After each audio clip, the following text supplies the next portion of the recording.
12 dreams for the Red Queen under crown of stone. 8 voracious beasts born from 8 restless nights. 4 nails piercing the flesh of the sinner. 1 prayer for the summoned, called by this song. 'Tis perhaps the countdown to oblivion for the once proud city of London. 'Tis perchance her inhabitants' last dance alone to face death and pestilence. Confronted by the eerie and unknown, mortals became desperate for answers. A flock's flight makes for an omen, the falling of a star a dire presage. Turning to priests for interpretation when there was no reason to be found. When religion failed, men turned to science. I saw them build such vain cities, crafting machines made for endless war. New questions flourished as old answers withered. What is darkness but lurking sun? What is wall but enslaved stone? What is glass but tortured sand? What is song but a call to arms? What is hate but jilted love? What is life but death pending?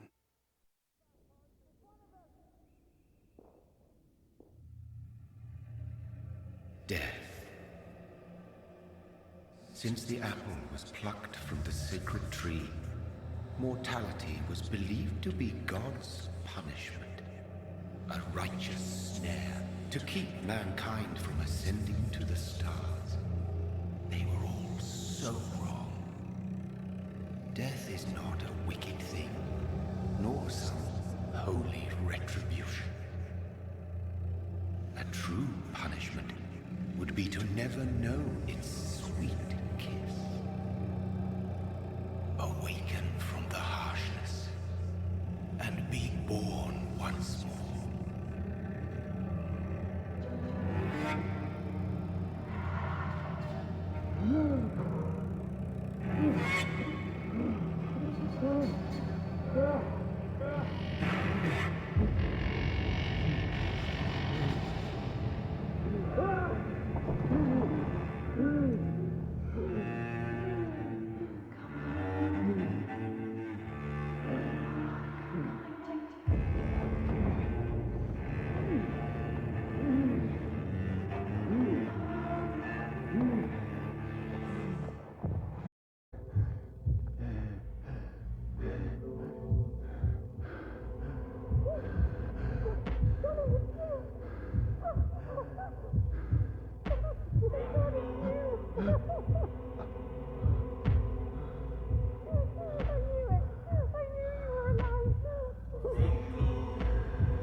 What have you done? Mary!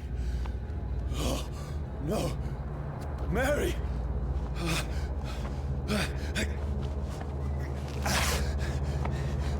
Hold on. Please, hold on. Oh, God. Oh, no. What? Mary. Mary.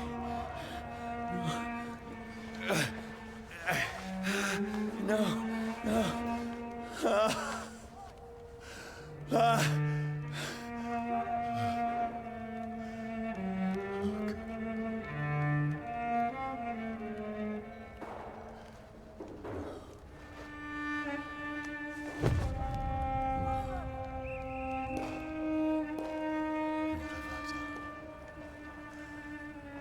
This horror. It's a nightmare.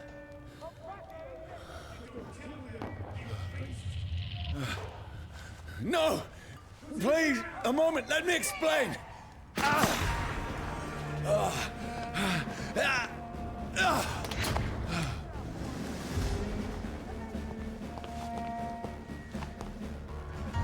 These patrols are after me. No! No! Don't shoot!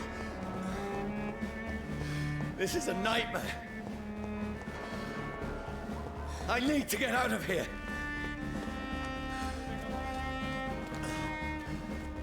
This can't be happening. Over there! There's one of them. No! Please! Stop! I mean you no harm.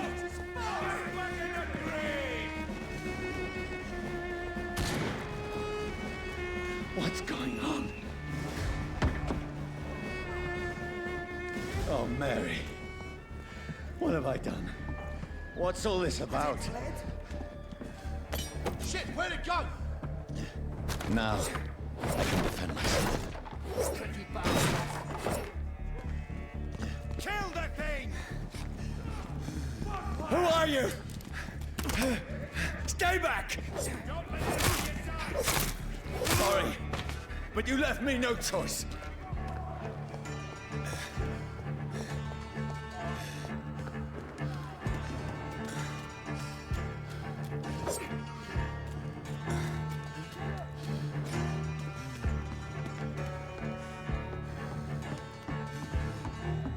Who are you? Stupid beast! Doesn't like fire, does it? Sorry.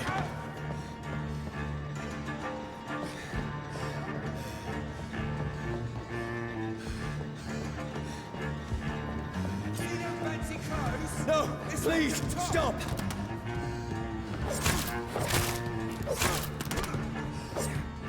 Who are you? Murdering bastard!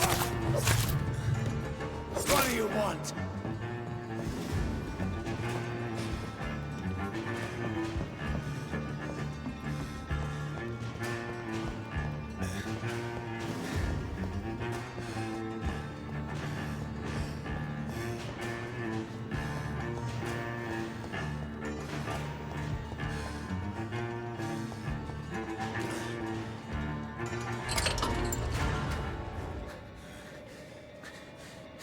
I mean you no harm. I need help. Die, you fucking leech! Please, listen to me. I can't make any sense of this. Shut up, beast! Who are you? What is this all about? What in God's name? I'll do the rest of the job. Just leave me.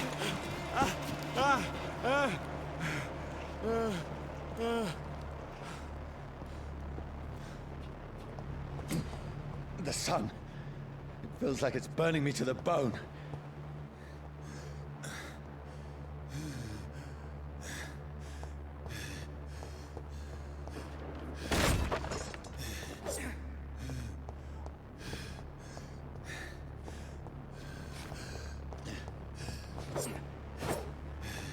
I need to find somewhere to hide.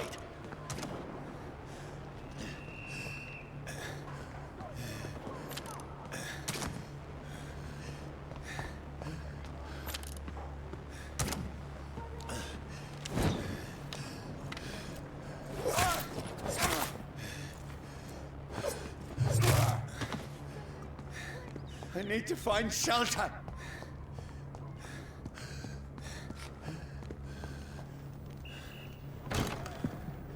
Is anybody there?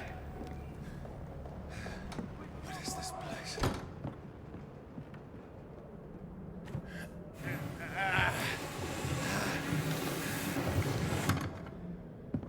The place seems abandoned.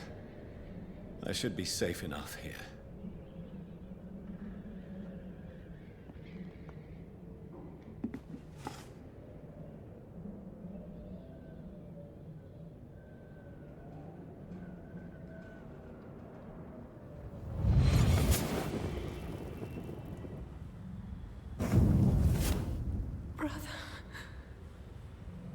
What have you done? Mary! Mary! Mary, I'm sorry. Whoever did this to us, I will find them.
this one's dressed up fancy.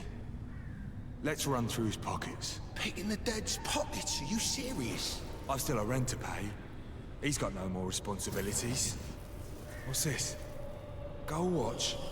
Beautiful it is. We fancy it and share the takings. I suppose we are undertakers. Now, give him an Eve.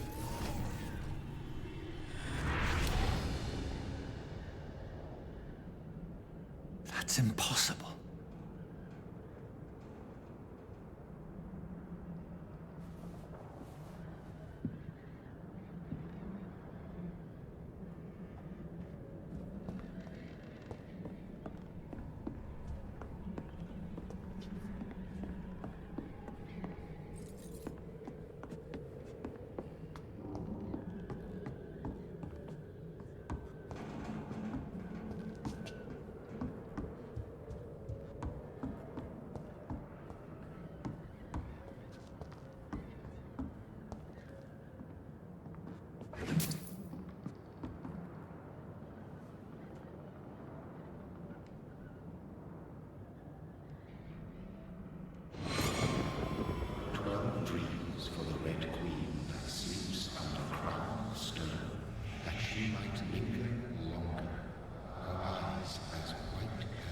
Who goes there?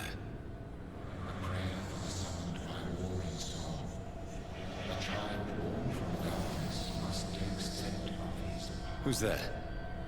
Are you referring to me?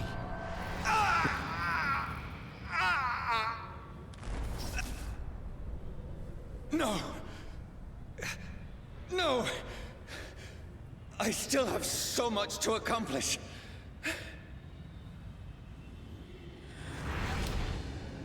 I still have so much left that needs doing.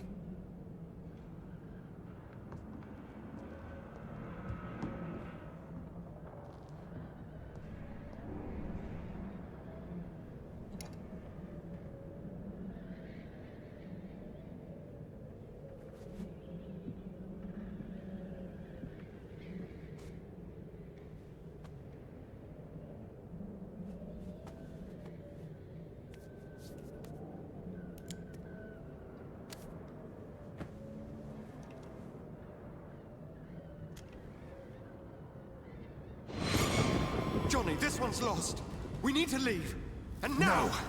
There's time. I can save him. That's the enemy coming! The orders are to evacuate the hospital! Done. He'll live. And now what? We fight. Killing is a hell of a lot easier than healing.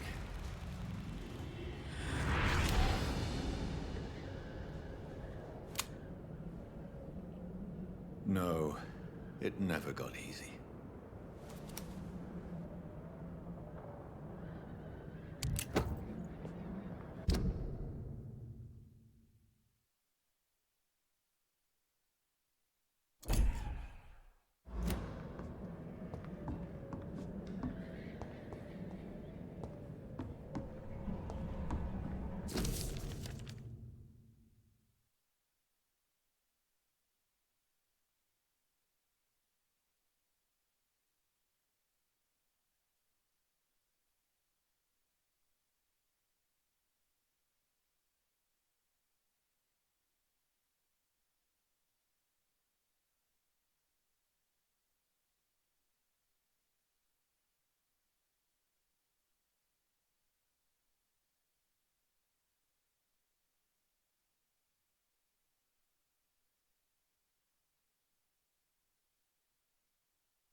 makes no sense.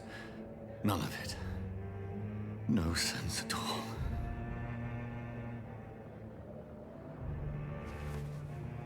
It's a nightmare. That's it.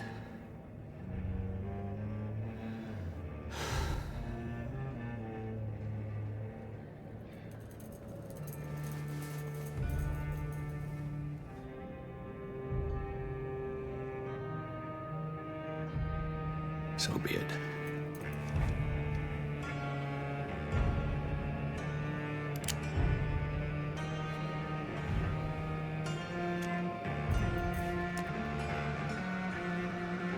Rational thinking only.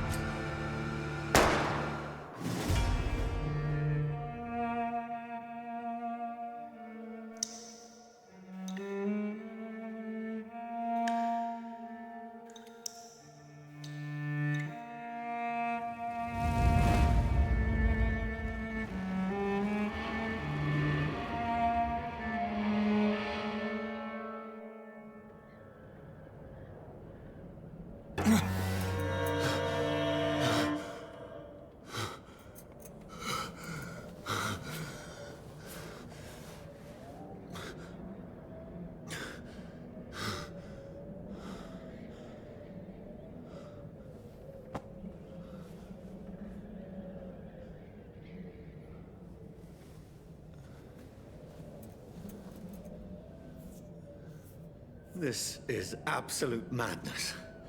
I've lost touch with the real. Madness it is, as mad as the moon, who changes blinding sunlight into a glowing reflection.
Voice in my head. If I'm not...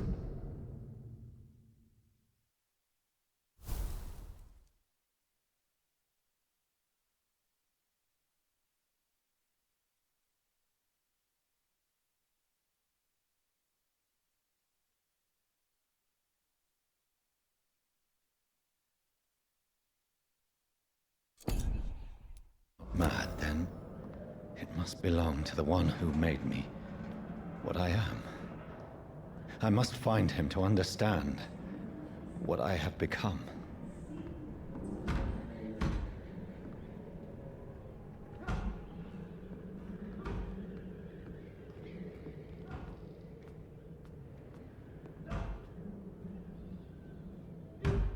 Where is it? It's closed. These people want me dead. I need to leave now.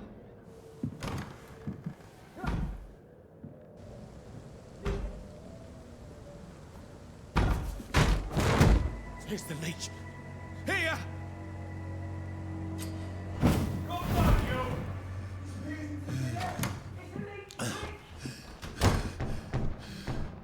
My head's spinning. Oi! Come out, you coward! It's locked. Clever fucking beasts!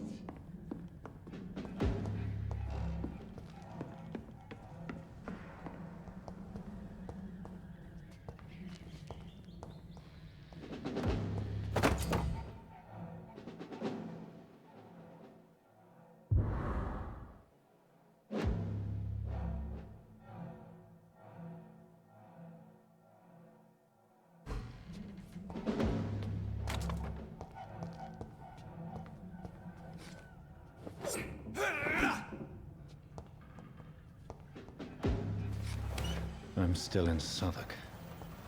I must reach the West End. Go back home.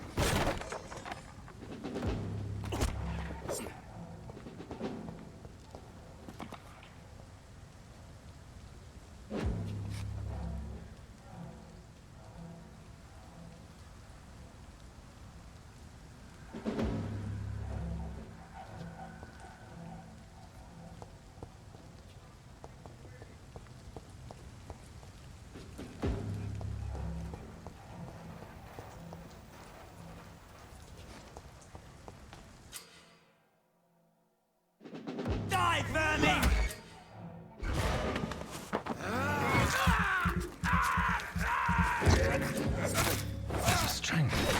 A strength I never knew I had.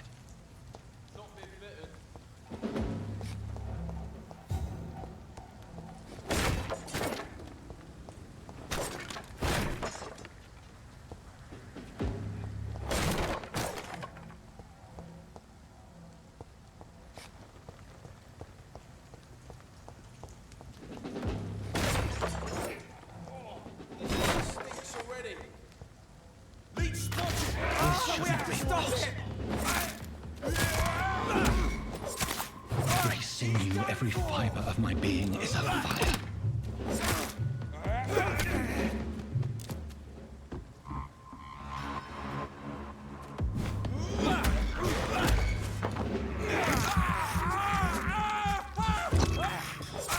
I feel like a child learning the limits of my body.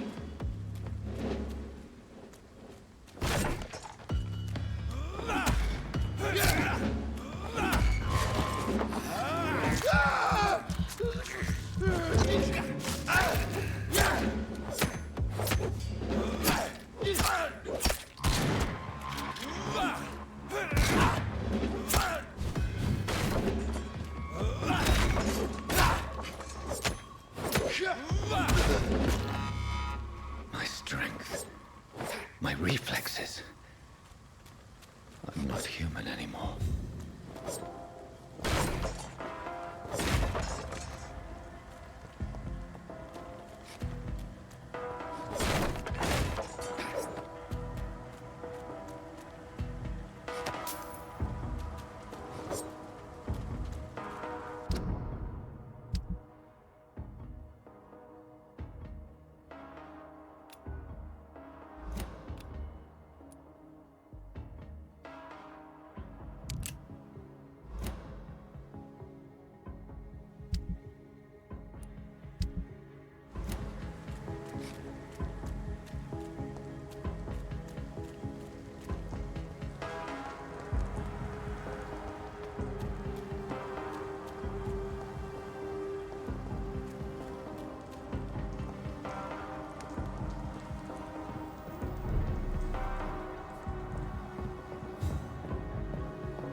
My poor sister.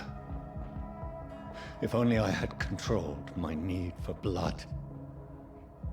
Mary, Someone will pay for what happened to you. For what happened to us.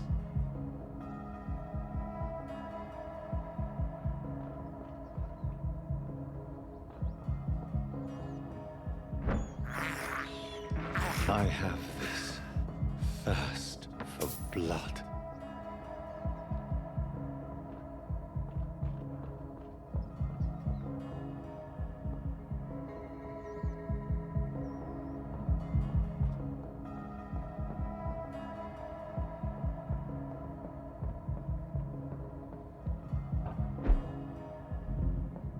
The dizziness from the jump. I can now control it. I cannot enter.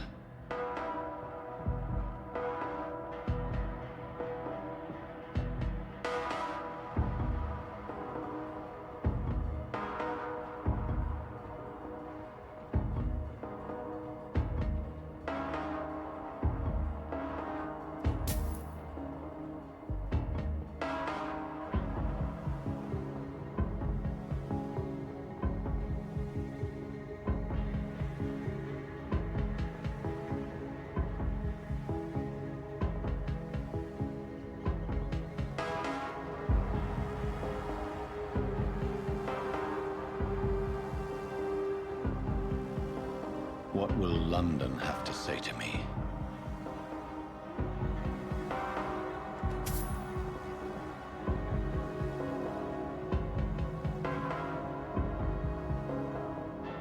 I've so many questions unanswered.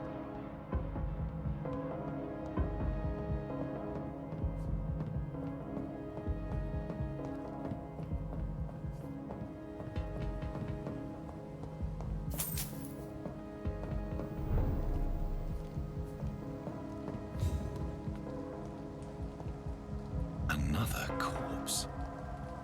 Have the very streets of London become a mausoleum?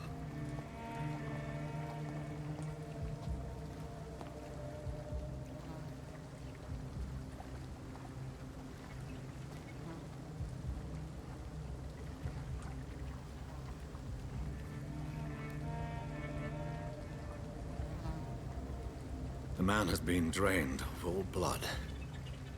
But I can still smell the scent of it. I follow the scent's trail. Perhaps it will lead me to my assailant.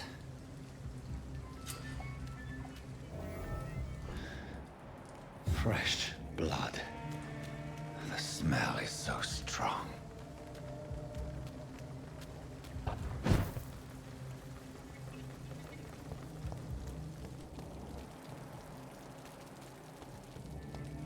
Where has everyone gone?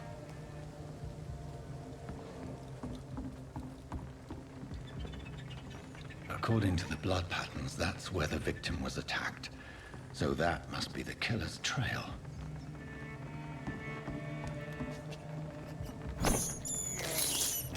This is despicable.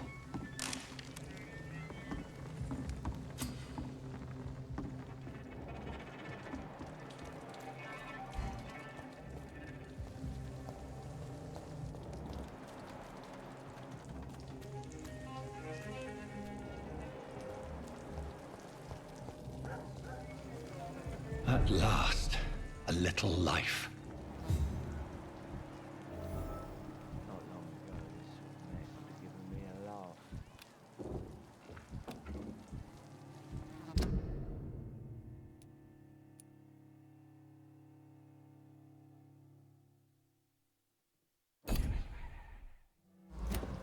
Welcome, sir, to the Turquoise Turtle.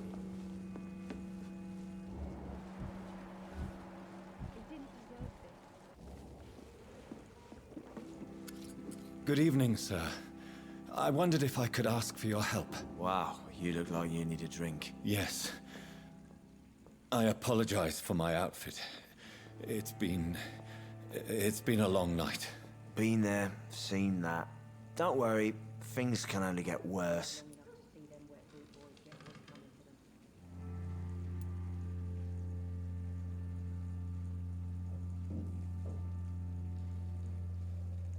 Has anybody entered the bar recently?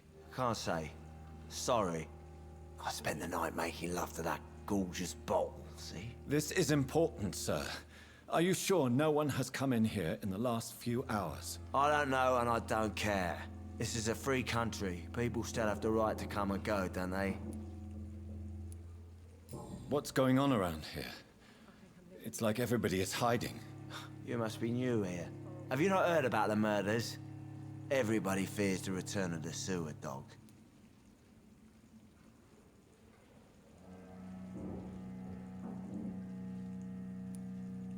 You make it sound like it's a fairy tale.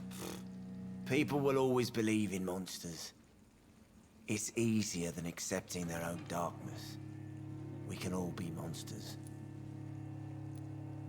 Who is this sewer dog? It's the local bogeyman. Convenient answer for every crime that happened for decades. You murdered someone, blame the sewer dog, eh? I'll leave you to your bottle then.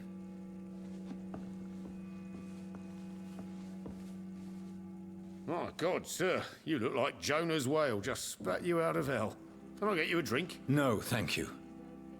I'm not thirsty. Well, grab a chair and get some rest. This is going to be another long night.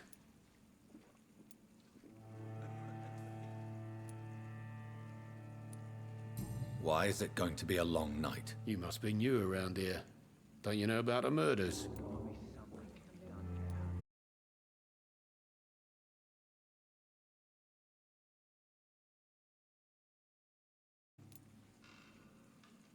Aren't you scared? Scared of what?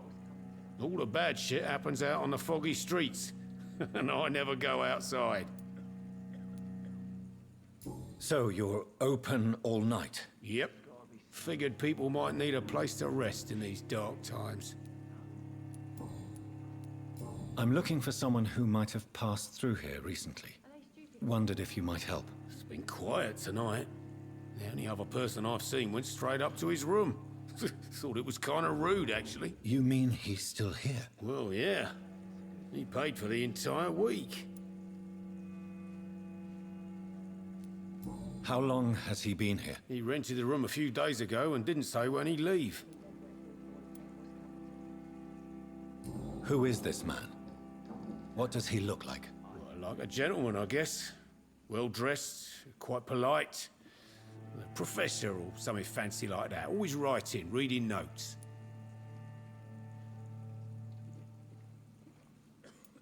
I need to meet this man. I have questions. Just climb the stairs and knock on the first door. I heard him open his window, so I guess he's still awake. And, Yes? no funny business. You hear me? This is a respectable establishment. Jack. He didn't deserve this.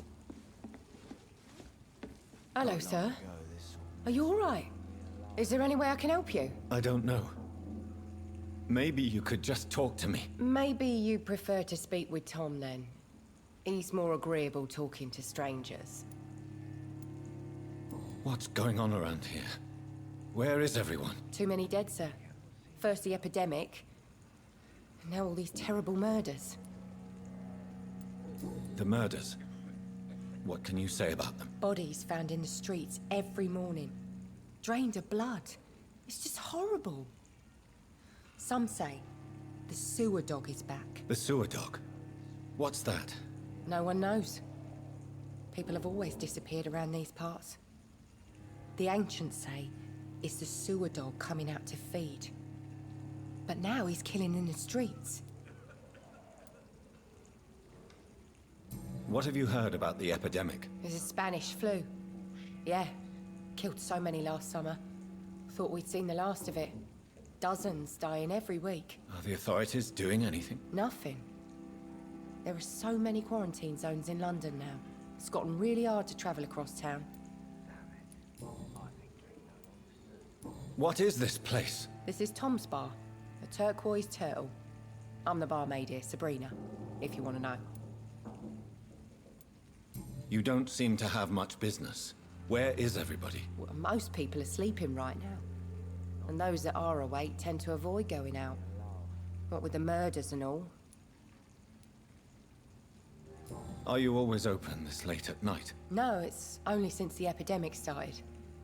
Tom thought that people may need a safe place to stay.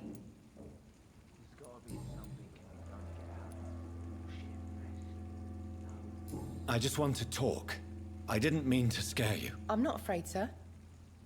It's just I've other customers to take care of. I only see one customer. Oh. Well, yeah, of course. I mean, I best check on them. I'll leave then. Thank you.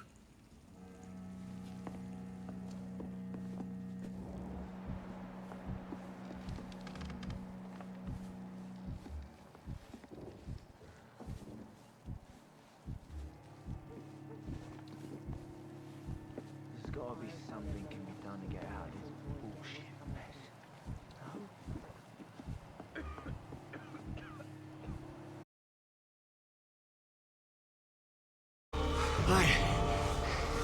I need a word.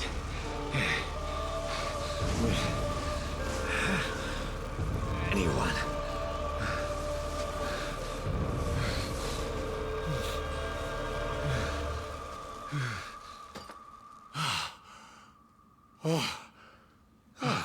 Well, that's something I can do for you.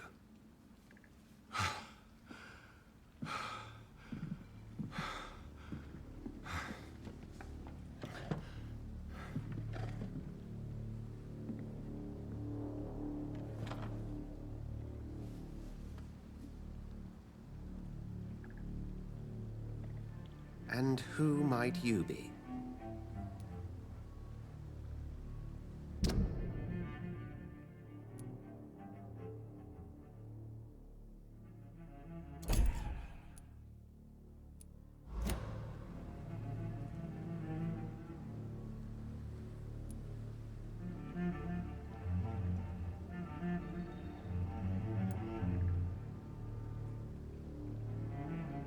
Tell me, who are you? First, tell me what you want. Then I may tell you. That's none of your concern. Sir, you have entered my room in the middle of the night, pale as a corpse and shaking like a tree. So please, indulge me. Someone is molesting people. In fact, killing them. Biting them. The calling card of a vampire. Like you.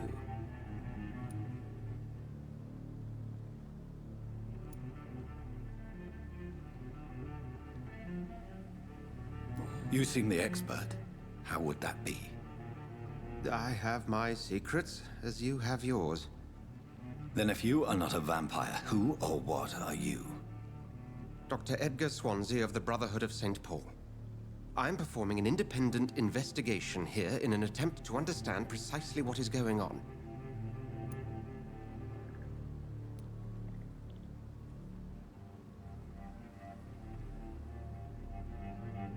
What have you uncovered concerning the murders? It started a few nights ago. Rumors of violent murders. The docs have always been, shall we say, somewhat unsavory. But this is different. How different? A vampire is at work here. Famished. Reckless.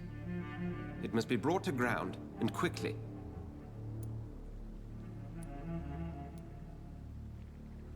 And what exactly is this Brotherhood?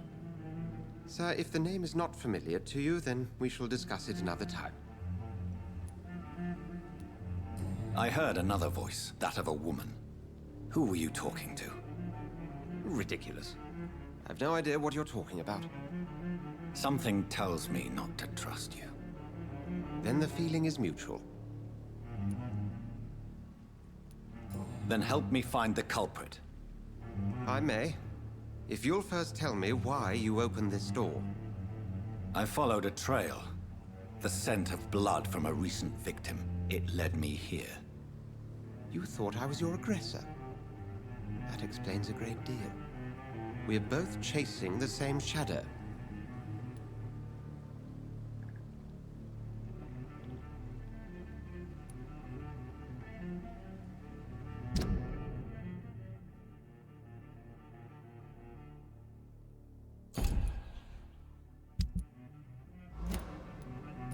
shadow, indeed.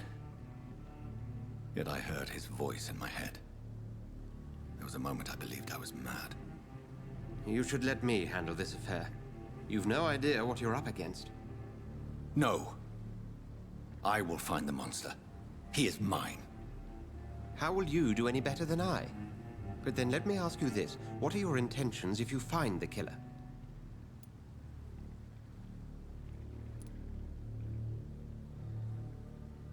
I'll end him.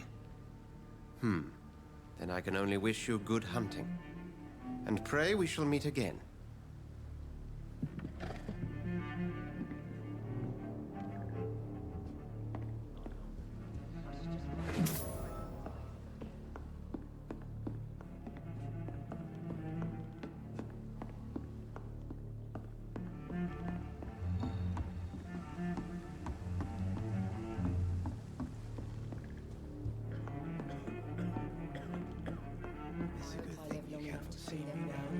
It's locked.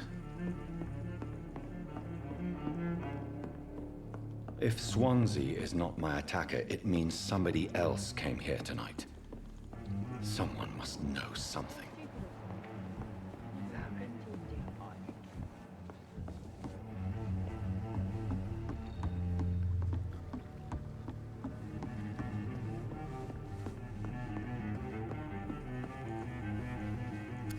Hello, sir.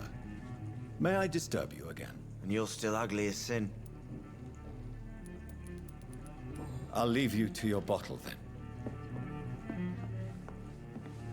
Welcome back. Did you find what you were after? I can't say I have. Are you sure no one else came into your bar before I arrived? Hey, I told you, you were the only other stranger I've had.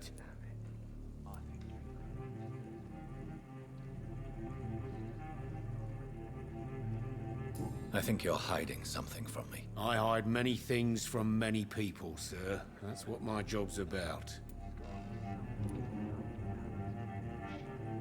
Goodbye, Mr. Watts. Poor Jack. He didn't deserve this. Evening, sir. Can I help you? I have a few questions for you. Well, if you must. I spoke to Dr. Swansea. He's not the man I'm looking for. Now, I want the truth. The truth? What do you mean? I suspect that someone else was here tonight, and I don't think Tom wants to tell me about it. I'm just the barmaid here, okay?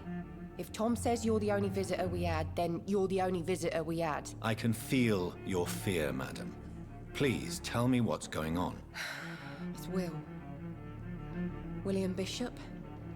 He came in here earlier tonight and he... Well, I thought he was going to clock someone.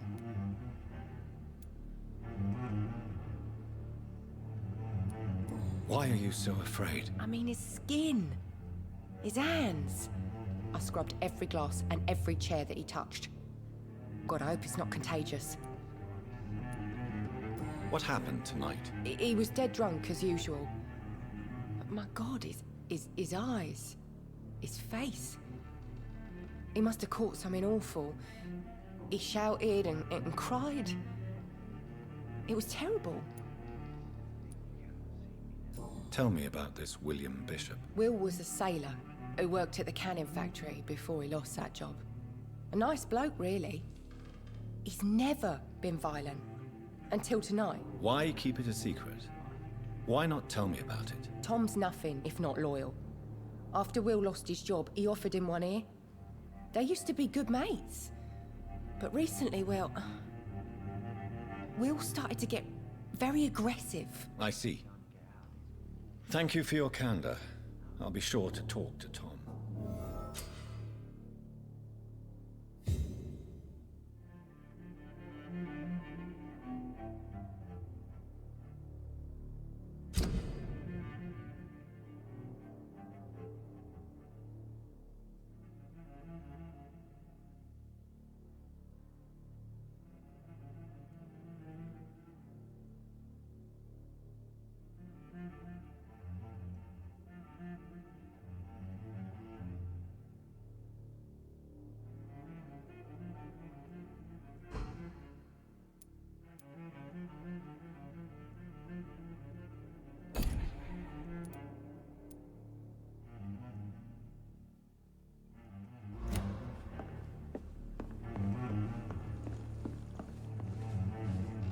You again. What can I do for you?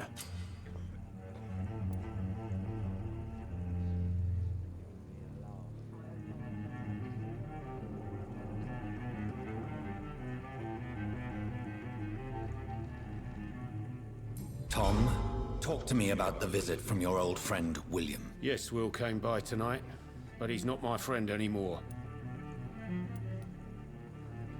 Who is he? William? Just an old sailor who loves his gin too much. He worked for years at the canning factory before it closed. Is he dangerous? Yeah, like many drunks, he's all bark and no bite. Can barely stand up most of the time. How was he tonight? Was he different? Sicker than usual, perhaps. He whined and mumbled about how mean people were to him and how he'd like to talk to me outside, and then he left when I refused.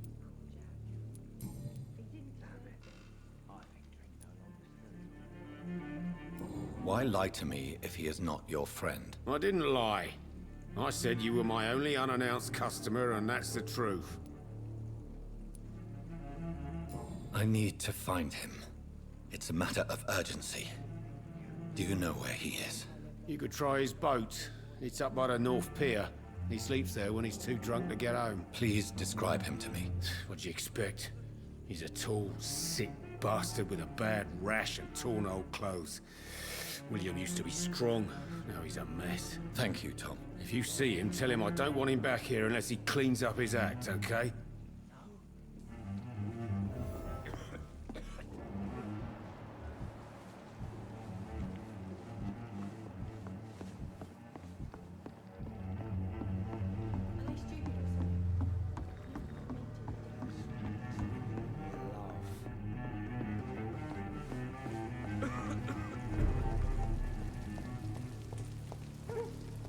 I will get to the bottom of this intrigue. What's been done to me, to this city. I should just run as far away from this place as I can.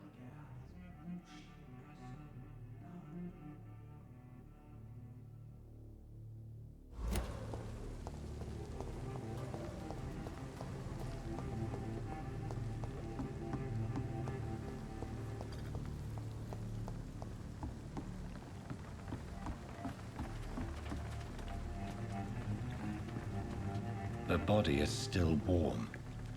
This man has just been drained of blood. What's this? Some sort of note.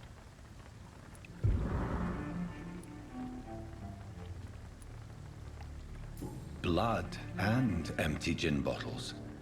This bishop fellow is something of a heavy drinker. This corpse has been dried of its blood, just like the previous victim. This man was armed. He tried to defend himself.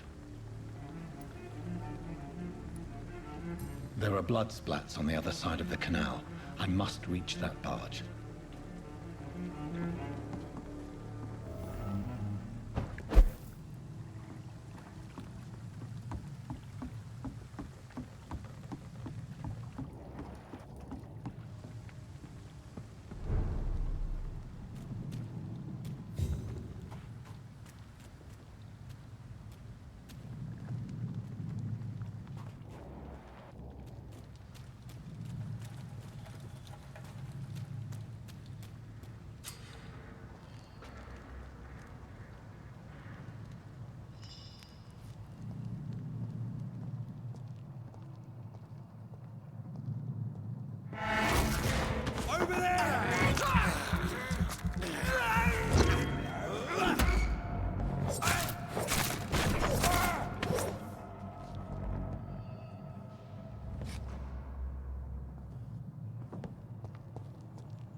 Ammunition crate.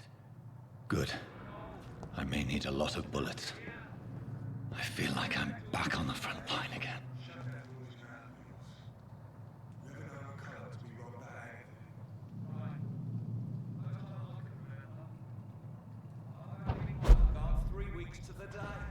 All the more reason to shut it, Mr. Billy. If the man says blood cells don't get here, you can't watch it.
I'd head back if I were you, sir. We won't see any of these bastards back here again.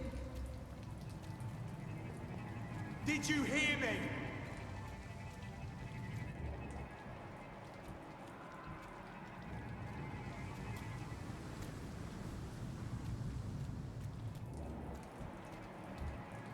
Don't come close. It's an each!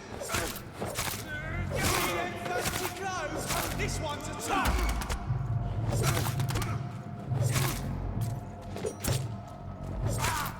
Oh, Christ!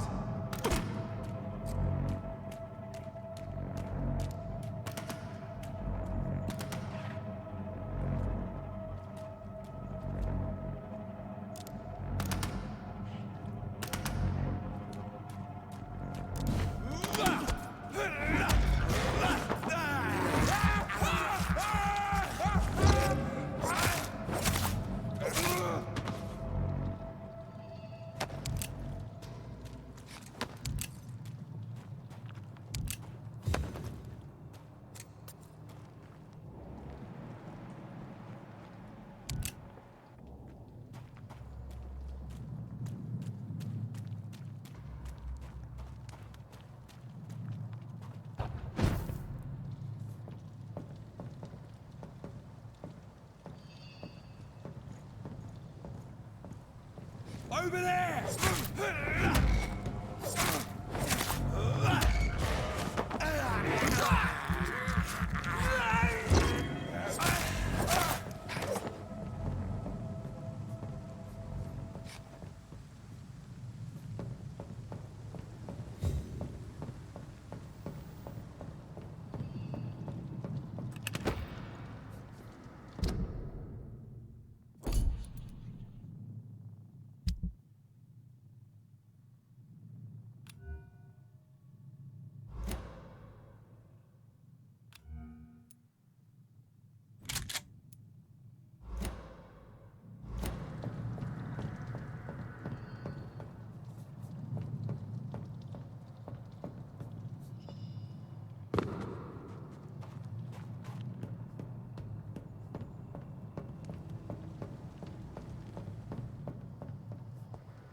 Get them weapons ready! Oh, mine, vermin!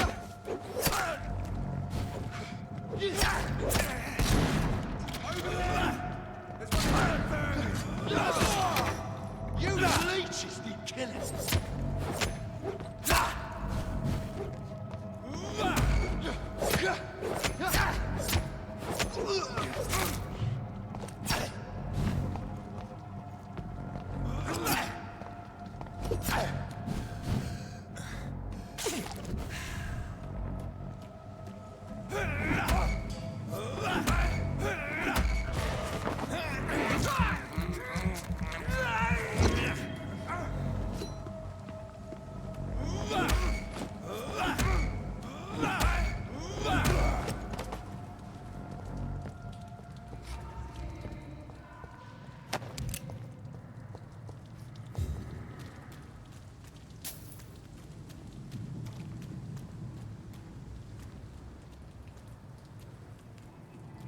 Look at it!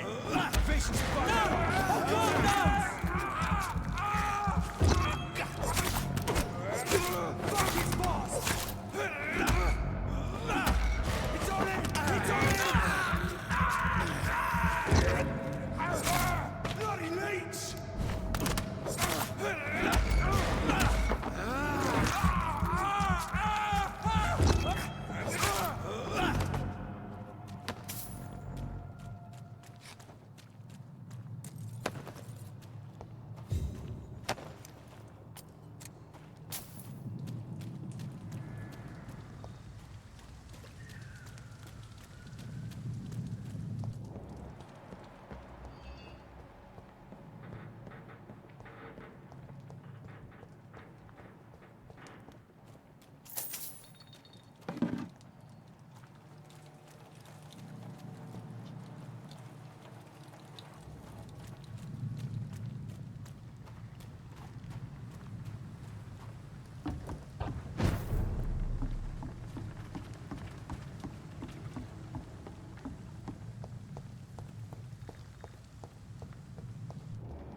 He didn't deserve this. Hello, sir. May I disturb you again? And you're still ugly as sin. I'll leave you to your bottle then. Are they stupid or something? I've never even been to India.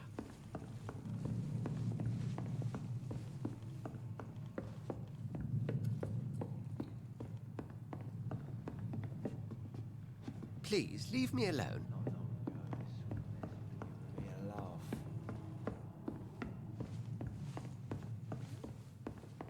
I think I'm losing my mind. I should just run as far away from this place as I can. Damn it. I think drink no longer stores me.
Fresh blood.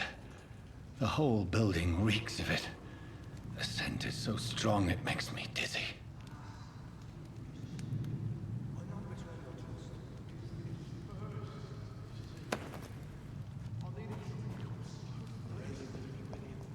As one, we shall overcome this. We've done it before. I had a drink outside tonight already and it did not quench my thirst. I must have more. Oh dear God, not again. William, please stop. Just a sip, I promise. You are my dearest friend. You're my last and dearest friend.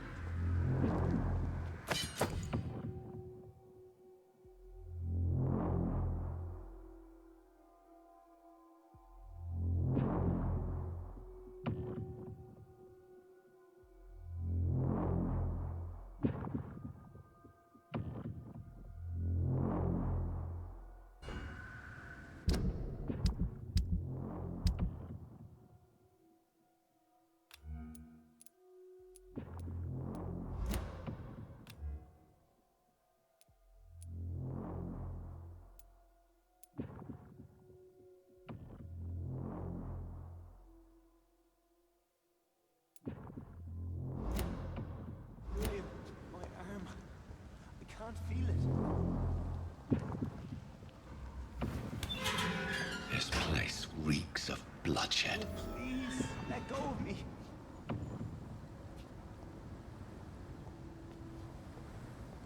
Oh my God, William.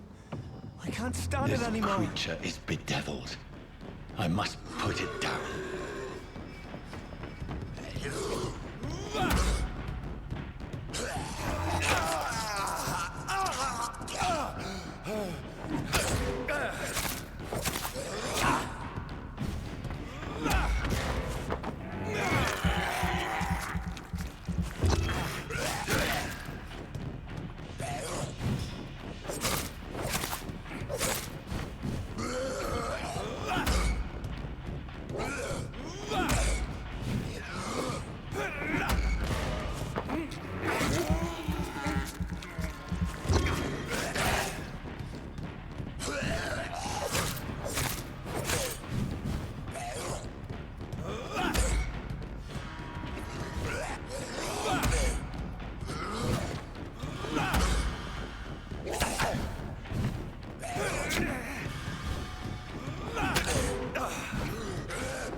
Let me go. William was an honorable man. I could have saved him.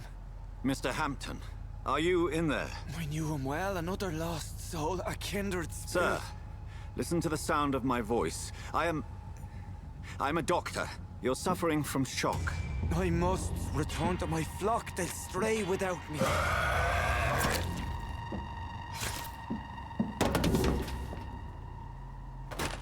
Remember, certain skulls are every bit as resistant as we are. Who are you? What do you mean by skull? You truly are a newborn. I should have realized. Wait. You are the woman from the bar. Are you like me? Can you help me? I believe, sir, I already have.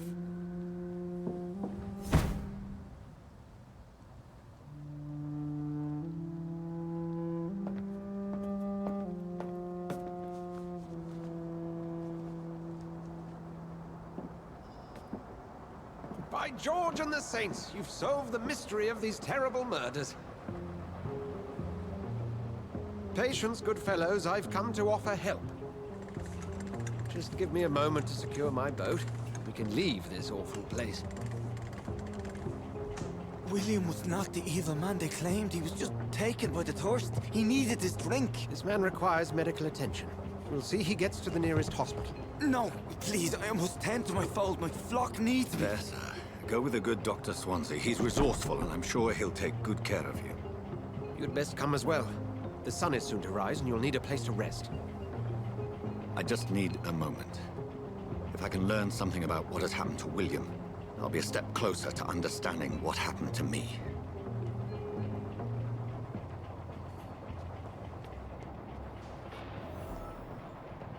This poor creature can't be my mate.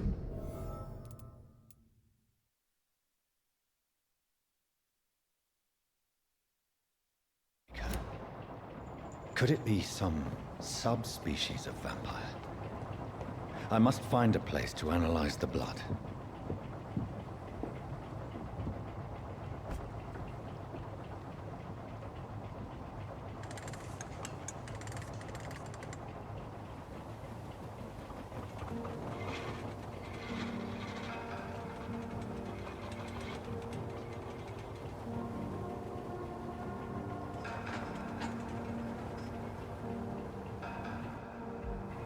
Where are we headed? We're on our way to the Pembroke Hospital. It's just across the canal. They'll have a bed for poor Mr. Hampton. William was... what manner of creature was he? Predator, prey, villain, and victim. Who can say? The important thing is that he's been stopped. Duly noted. And the woman? What... who is she? What woman? Oh, don't play me for a fool. You used me to locate that skull. You must know who she is. And I thought you a gentleman. You shouldn't talk about a lady behind her back, but I will tell you she values her privacy. Were London as peaceful as she appears from the middle of the canal? If only that were the reality of the situation. To be honest, I've always tried to avoid this part of town. Pembroke Hospital is the last bastion between the rest of London and the epidemic. The flu has decimated the East End and the war still rages. Welcome to the front lines of a plague. This is where you work, Dr. Swansea? I am the administrator of Pembroke Hospital. I thought you were here in service of your mysterious order, the Brotherhood of... Of St. Paul's Stole, yes. But first and foremost, I'm a man of science. A physician, like yourself, Dr. Reed. How do you know who I am? No need for modesty. You are Dr. Jonathan Reed. A surgeon of some caliber and renown, if I'm not mistaken. You are correct, sir. I knew it! I had my suspicions. But when you took the blood sample from the corpse of poor William, I was certain. Dr. Reed. Marvelous. Have we met? I attended 3 of your seminars before the war. I have the utmost admiration for your research. And what a turn of fate. England's most esteemed blood specialist returns to London a vampire. That word, again. From a so-called man of science. I understand. Traditionally, the role of science is to refute myth, but when myth walks among us, the Brotherhood of St. Paul has dedicated its purpose to their study. There's so much for you to learn. Of that, you are right. Well, then let me be blunt. Join my staff at Pembroke Hospital. As a physician. I suspect you'll not find a better post of employment to contemplate your predicament. This is sudden. I was returning home to see my sickly mother. But alas, that was before contracting this... affliction. Dr. Reed, take a moment to consider. The post would be for the night shift, providing a good explanation for your absence during daylight hours. You'll be adequately reimbursed, and have a place to hide. I even had the forethought to bring some clean clothes. So, what do you say?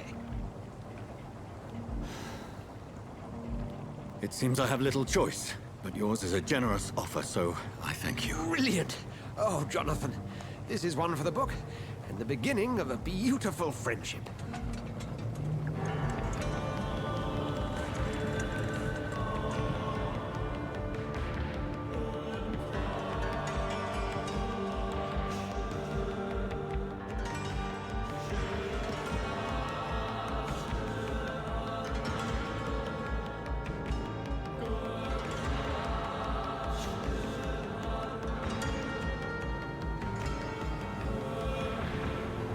Dr. Swansea, thank goodness. I was beginning to be concerned. Worry no more, Nurse Crane, for I bring good news. Oh, Doctor, what a night. We lost 2 more patients. Nurse Scow said she couldn't take it anymore and resigned. Yes, well, I'll make a new rota in the morning. In the meantime, find a good bed for Mr. Hampton. Be sure to pay attention to his needs. Of course, Doctor. Oh, and Dorothy? Yes, Doctor? Dr. Reid here has just returned from the front. He served King and Country and will be joining us here at Pembroke. We're very lucky to have gained a surgeon of his talent, and one so experienced in blood transfusions. That is good news indeed, Doctor. Oh, yes.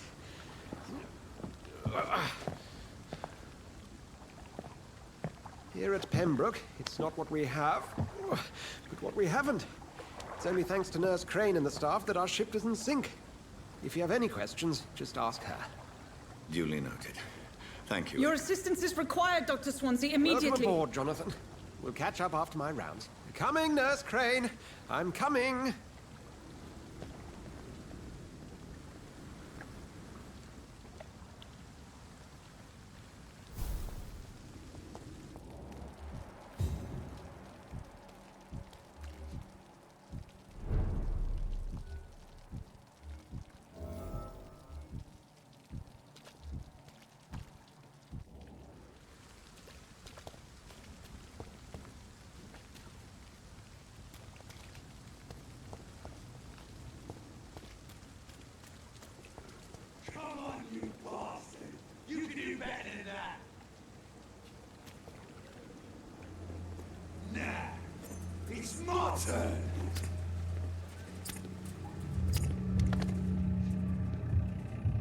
Rotten or pristine, each heart contains the seeds of life. Drink at this river, try it all.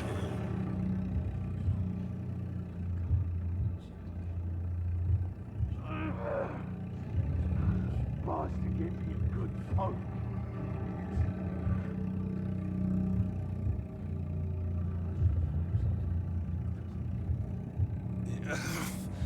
Oh, come on, you bastard! I won't bite. Sir, please. You've lost too much blood. Calm yourself. You think I didn't notice? Stop your staring and get me to an hospital, you arse!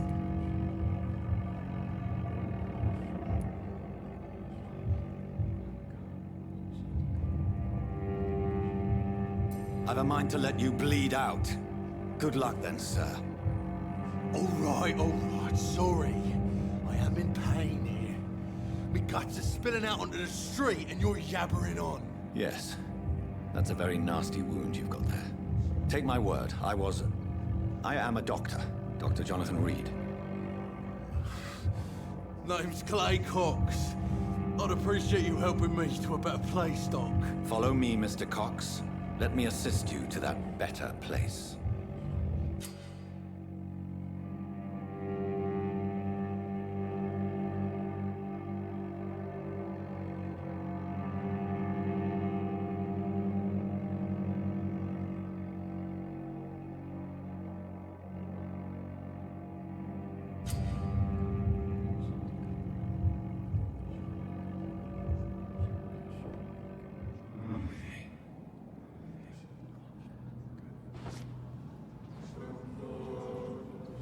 Bring this fading light into the shadows.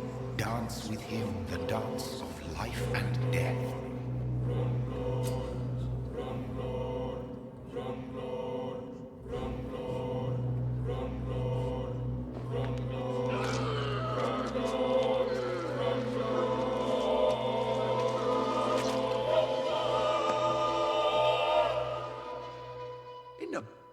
you bastard! Didn't have the guts to fuck me. Fuck you. I'll kill you.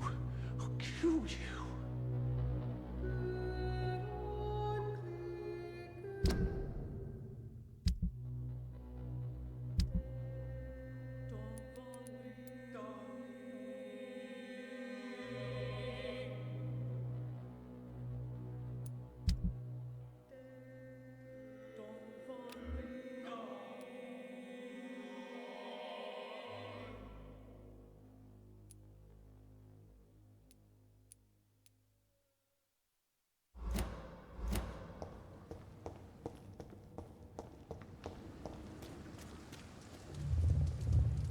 Taste a life, to embrace its most intimate secrets. Such a burden, such a divine sin.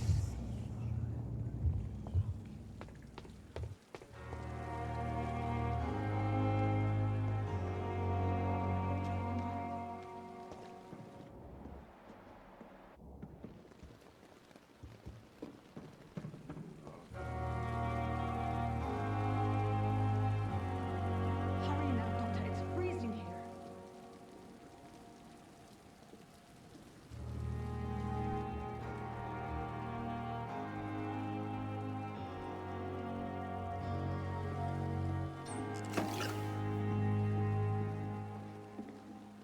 Good evening, sir.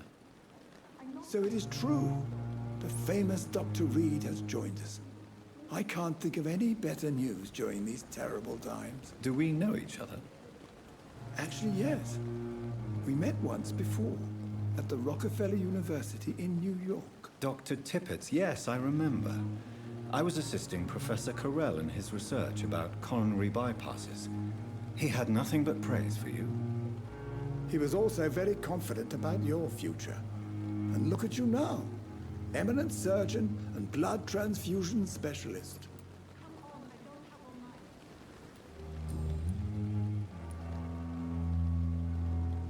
What is the Pembroke Hospital situation? And please, speak freely. This hospital is not exactly the best of London. I'm sure you are used to working in a better environment.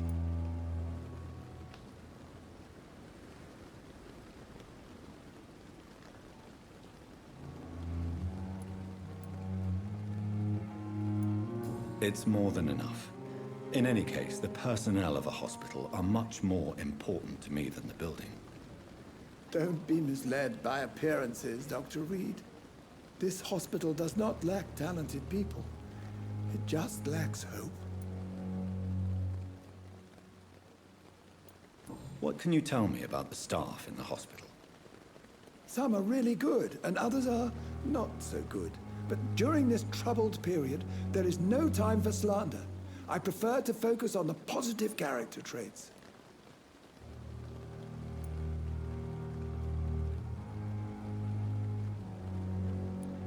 Any opinion about the management? I don't always agree with Dr. Swansea's reserve, but I must admit he does all he can to keep this facility running during this crisis. Ah, yes, the burden of command.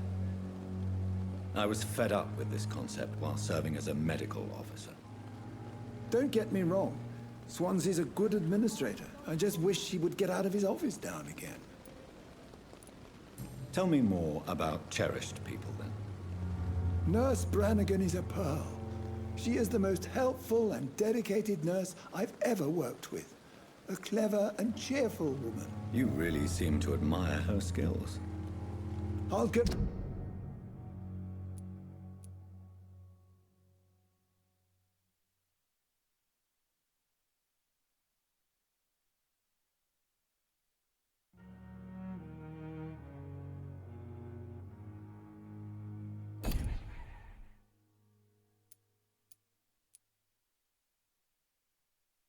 Even further, if she was a man, she would be a damn fine practitioner.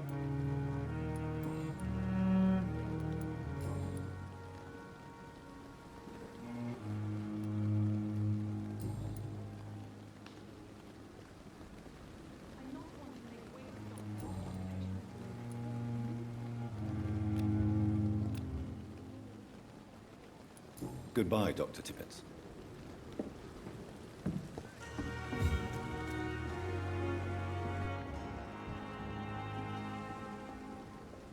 Good evening, nurse.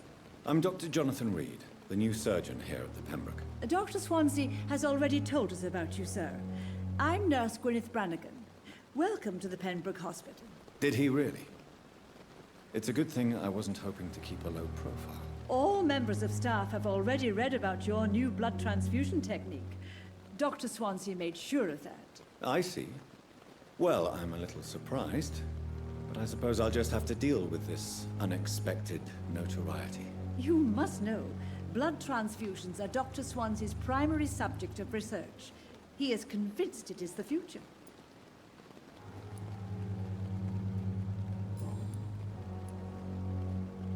How are things here? Not good, to say the least.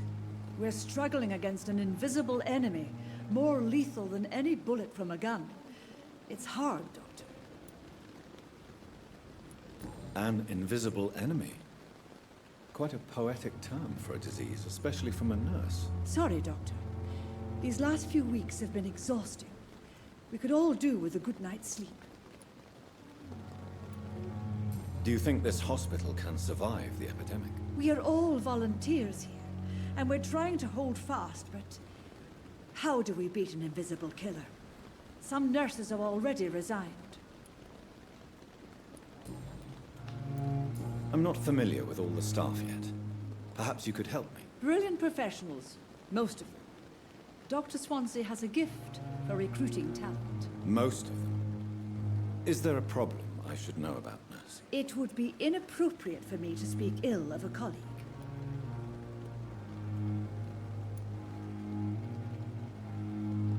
Is there anyone that stands out? Well, I have never met someone as dedicated as Dr. Tippett's. He should be a standard for us all here. If only he were younger. Why should his age be a problem? I guess it's fair to say he's always pushing himself to the limits. He just doesn't know when to stop and get some rest.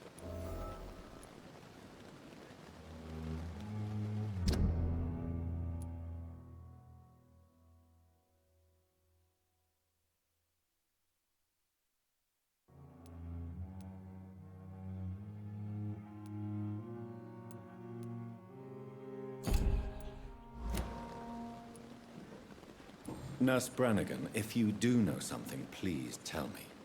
Anything you say will be held in confidence. No. I may disagree with some conduct, but in the end, everybody is doing their best.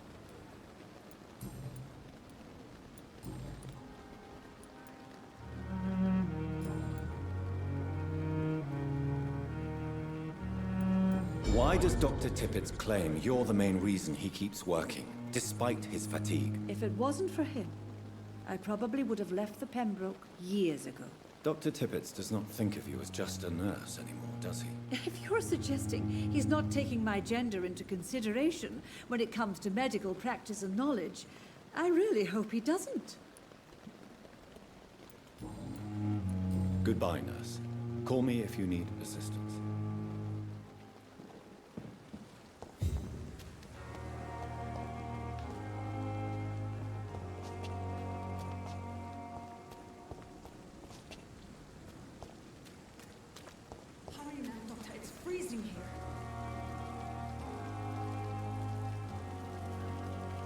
Doctor, where have you been?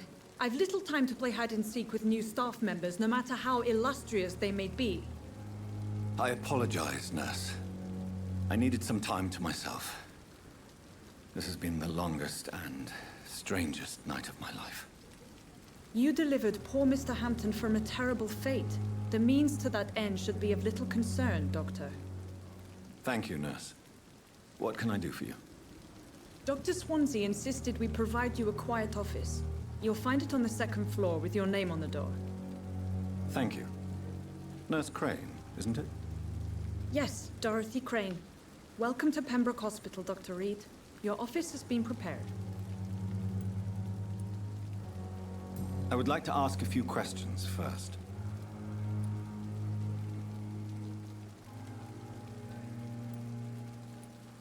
What kind of man is Dr. Swansea? Well, you accepted the job from him. I thought you would have known about your employer.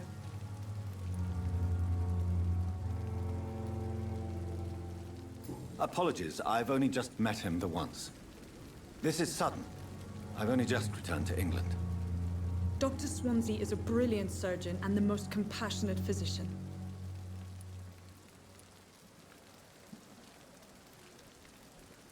It's right to assume Dr. Swansea knows far more about me than I do about him.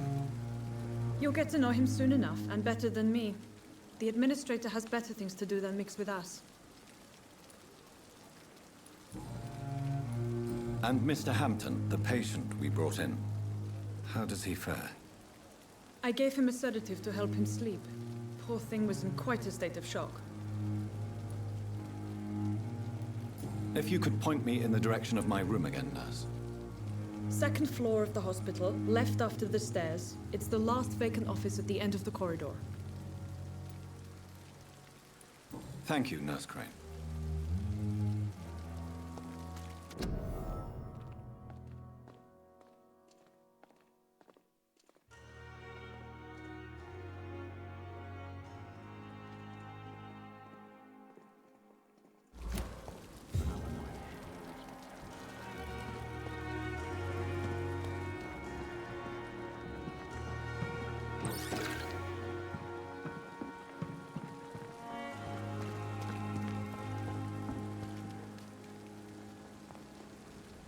Good evening, sir.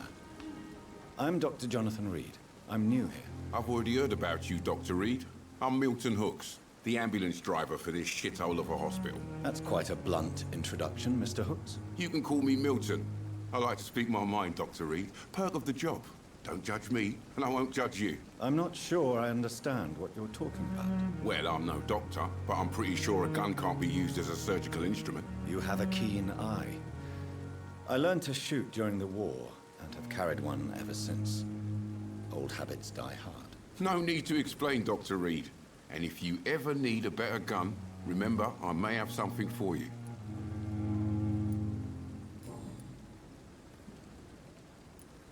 How is the situation around here? You want to hear the situation is all right? It's fucking awful. We lack everything, and it's getting worse every day. Are you really smuggling weapons through the hospital? And why not? I've already been attacked by patients, you know. And by gang members willing to steal my money. But you're not defending yourself. You're selling guns to civilians. You keep people alive your own way, Doctor. I offer them another way to protect their health. So what do you do exactly in this hospital? Apart from smuggling guns, I mean. I've been an ambulance driver since... too long, I guess. I bring sick people here night and day. It's a dirty job, but I get it done. Most of the time. Since you're on the front line, how is the sanitary situation in this vicinity? It's a complete disaster. It's even getting dangerous to enter some streets or buildings. Even the locals attack you. It sounds like things have been a bit rough recently. What's happened? Yesterday I got attacked by the patient I was bringing here. I escaped through the hospital's garden, but I lost my wallet when I was running. You left an infected patient outside the hospital? That's incredibly dangerous. Go there yourself if you want, but be careful, Doctor. I'd rather not bring your dead body back.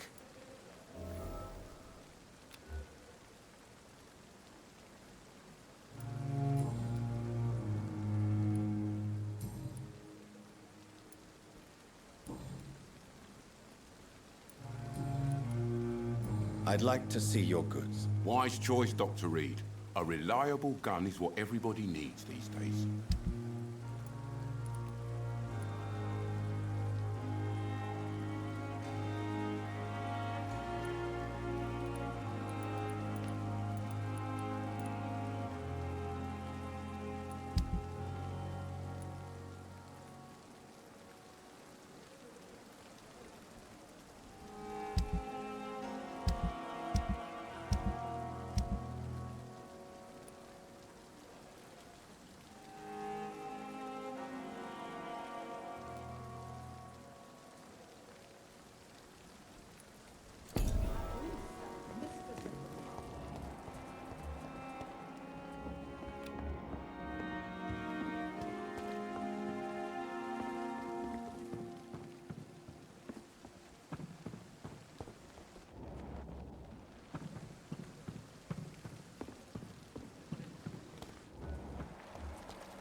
I thought last summer's epidemic was difficult.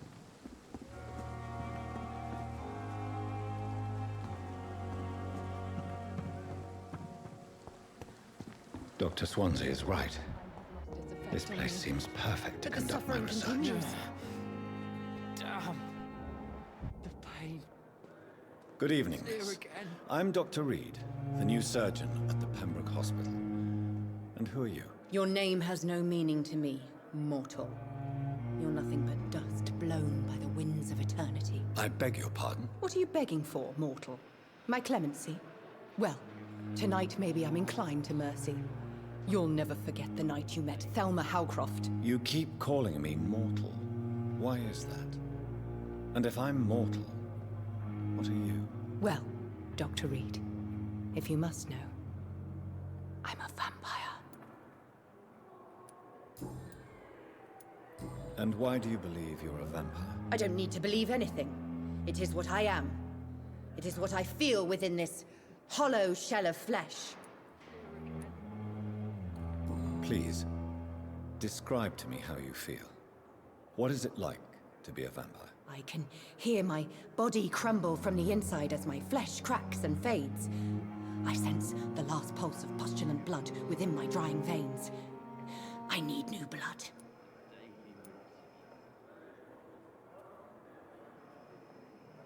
I see. Have you ever heard of Cotard's syndrome, Miss Howcroft? Never. It's a mental illness discovered by a French neurologist named Jules Cotard. The affected patients are delusional. They believe that they are putrefying, that they are dead, a ghost or a ghoul, or in your case, a vampire. Delusional, you say? Oh, sad and petty mortal. You can't even begin to understand the concept of immortality. And you think it is I who am delusional.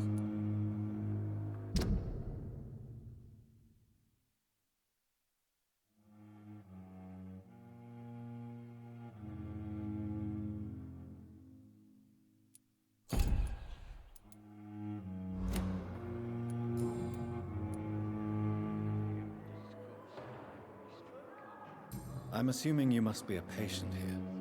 Am I right, Miss Howcroft? It's only a cover. To hide from my enemies. I can leave whenever I want. As a woman, a spirit, fog, or bat. Who are these enemies you mentioned? Can you describe them? I cannot say for sure. But I sense their eyes on me from nearby. I feel them watching me every time I visit the garden near the morgue. The staff here are not your enemy. They're here to help you, to care for you. I'm not speaking of the doctors in white. I'm speaking of the men and women who hunt me. For I am a vampire. I see. Don't worry. These people will not find you here. I'll personally make sure they leave you alone. Thank you, mortal. But do not interfere with them, for you are no match for those that hunt me.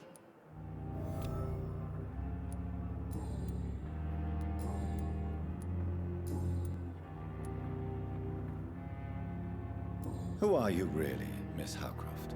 I mean, apart from being a vampire. Is that not enough for you, puny mortal? What do you require? Proof of my powers? I'm curious to know who you were before becoming a vampire. No, it was such a long time ago, I don't remember. Centuries of unholy life can have strange effects on one's minds, you see? I'll leave you, Mistress of the Dark, to your nocturnal activities. I wish I could be sick again. Feel my blood boil with fever. Good evening, sir. Can I help you? Unless you're here to fix my face. No. I don't think you can help me. I'm Dr. Reid. I've recently taken the position of head surgeon here. War injuries, am I right? You guessed right, Doctor. German shell took my pretty little mug right off. But they still call me Thomas Elwood. How is your stay with us, Mr. Elwood? Oh, it's bliss.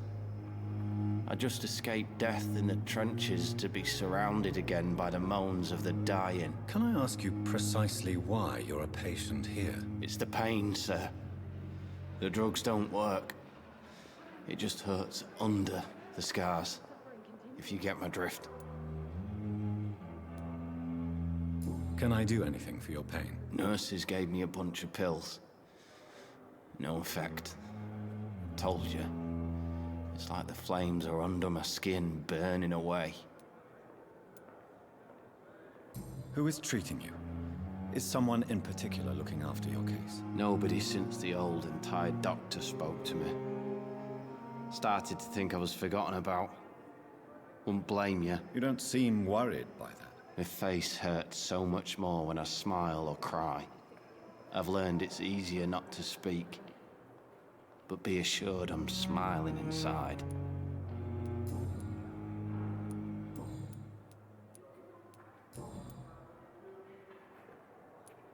Where were you stationed, sir? Did you serve for long? I really don't want to talk about all this shit. No offense. I was pushing too much. I served in France myself. I just wanted to know what happened to you. You were an officer, weren't you? Then I doubt we fought the same war, sir. No offense. How close are you to Miss Hallcroft? Are you aware that she thinks she is a vampire? To wait for her next nibble is the best reason to stay here. Every time she approaches my bed, she treats me like something tasty.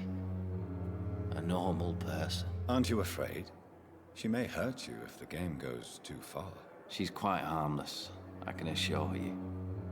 Her head's broken inside is all. While I'm busted on the outside. But she's still beautiful. Living proof that there's hope for me.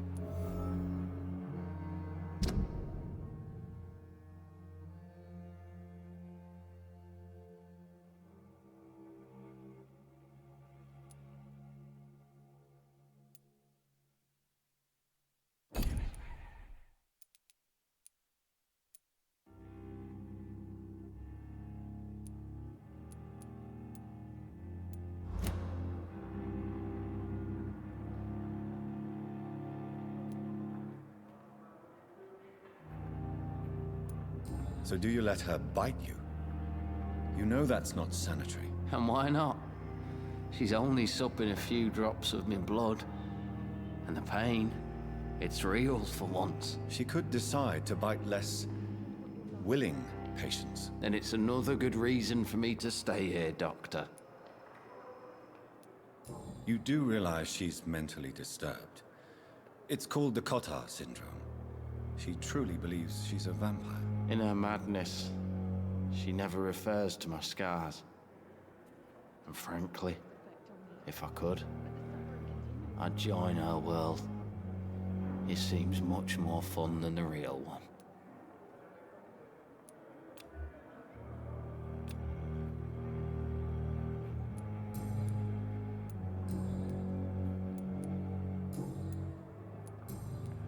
Goodbye for now, Mr. Elwood. Damn. The pain. It's here again. Good evening, Mr. Hampton. How do you feel? Dr. Reid, is it? Oh, sir, I must apologize for my behavior. What do you mean? I was not myself in the factory. Fear and exhaustion made me say awful things to you, I'm afraid. You remained perfectly nice and polite. A little delirious, perhaps. But who wouldn't be after enduring an abduction? Thank you, Doctor. That's a relief. Now all I need to do is rest and return to my flock.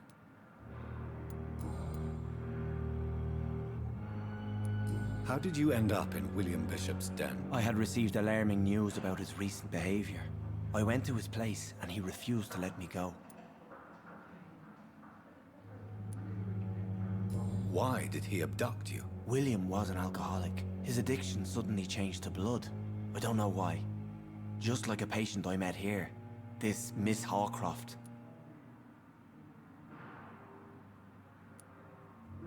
You dared to enter this awful place alone.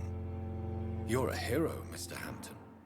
Or a fool. I'm just a man trying to help his friends, Dr. Reid. William Bishop was a conflicted soul, searching for light.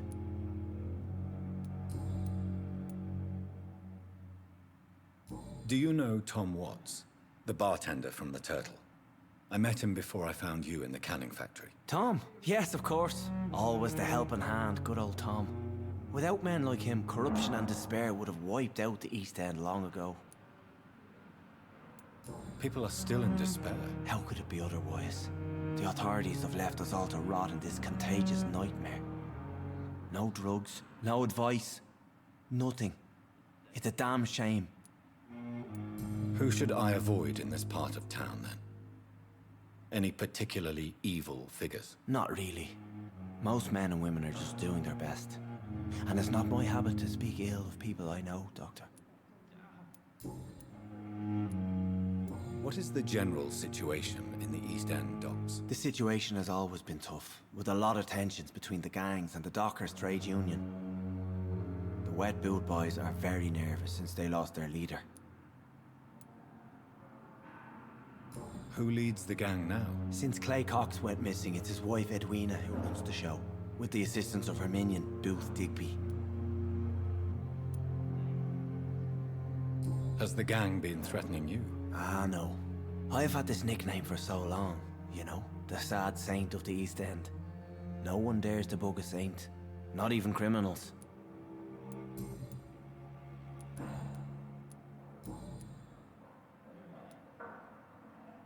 How do you feel, Mr. Hampton? Medically speaking, I mean. I feel exhausted. Beyond exhaustion, actually. William drank so much of my blood in his madness. I feel empty. You're in good hands here. Dr. Swansea is well versed in blood transfusion, and I'm sure he'll take the best care of you. Thank you, sir. I believe all I need is rest, and then I can go back to the people who need me. What do you do for a living, Mr. Hampton? I can't help but notice the cross around your neck. I manage a night asylum for the poor and homeless of the docks, and I try to guide the lost and hesitant on the right path to our Lord. Are you a priest, Mr. Hampton? A deacon, maybe? Not at all, Doctor.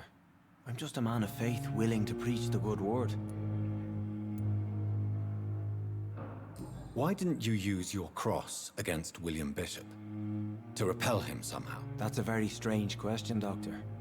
A cross is no magical token, if that's what you were trying to say. Not mine, anyway.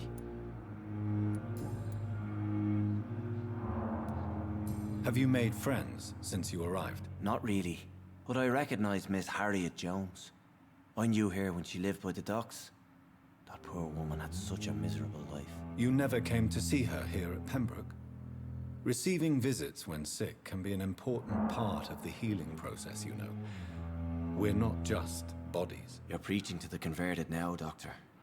To be truly honest, I thought she was dead. She left the docks many months ago. Goodbye, Mr. Hampton. We'll talk again later. Fear and disgust on every street corner. The daily routine.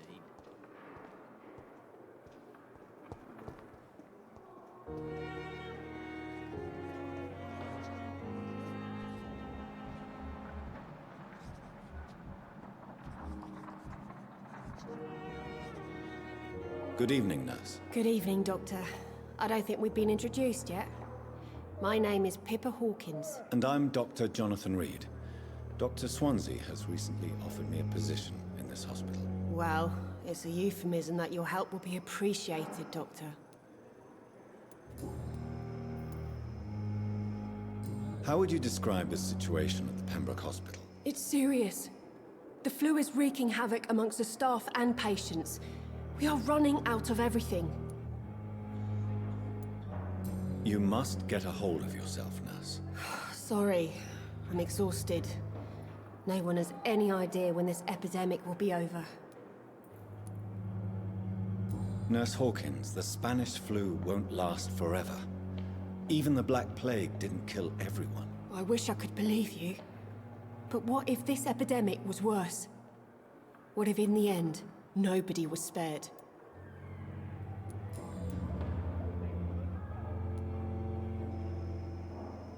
How long have you been a nurse? Well, long enough to see that the epidemic is winning.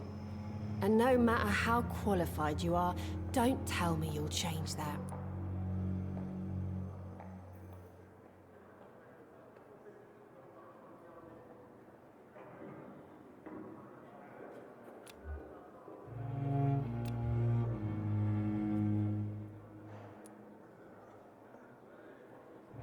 You'd be surprised what dedication can achieve, Nurse Hawkins. In medicine, sometimes we're just a test result away from a miracle. Sorry, Doctor. I don't want to sound bitter, but I'm just too tired to give a pep talk like Nurse Brannigan. How is the Pembroke staff coping with the epidemic? Well, not well. Milton, the ambulance driver, is even more grumpy than usual, especially concerning doctors.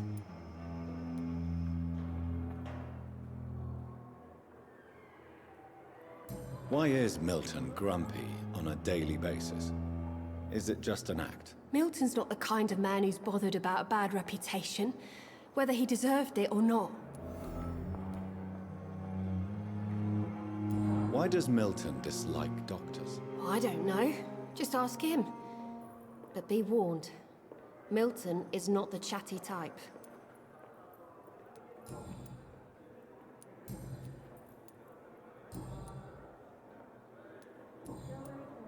Goodbye, Nurse Hawkins.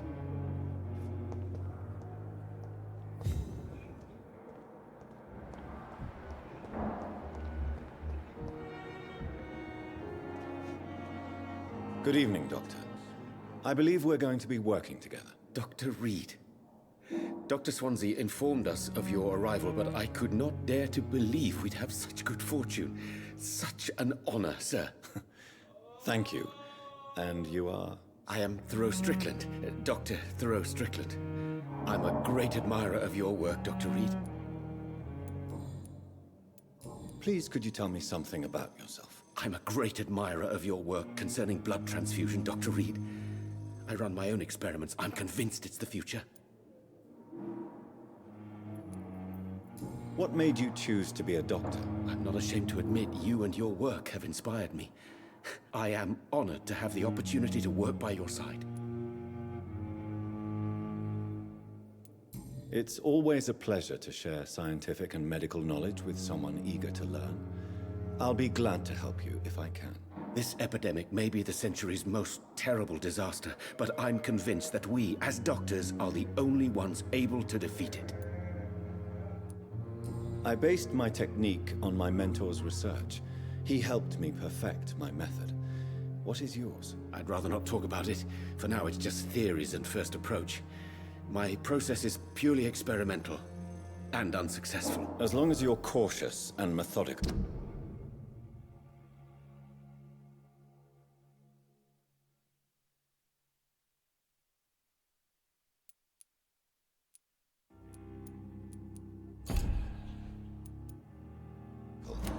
You may remain empty-handed, but you won't fail. You're not the first one to warn me, but I am convinced knowledge is the main weapon against the ravages of this epidemic.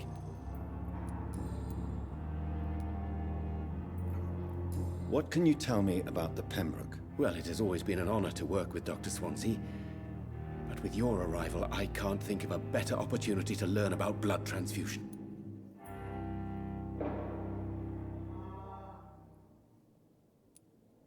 Do you need help with anything in particular? Well, yes, maybe. I'm waiting for a batch of products I ordered for my personal research, yet my supplier seems to have vanished. Do you want me to play the errand boy for you? Oh no, Dr. Reed. But if you went personally to his shop, what with your reputation and all, he wouldn't dare to refuse the products I need. I see. Well, give me the address, for I may pass by if I have time. You seem quite optimistic. It's a rare and precious attitude in these difficult times. I'm convinced that this epidemic is a test of endurance and dedication for us men of science. Questions remain about our capacity to resolve the situation. True, true. Last summer, during the first wave of the epidemic, I used to joke with Milton about the extra work. We're not smiling now.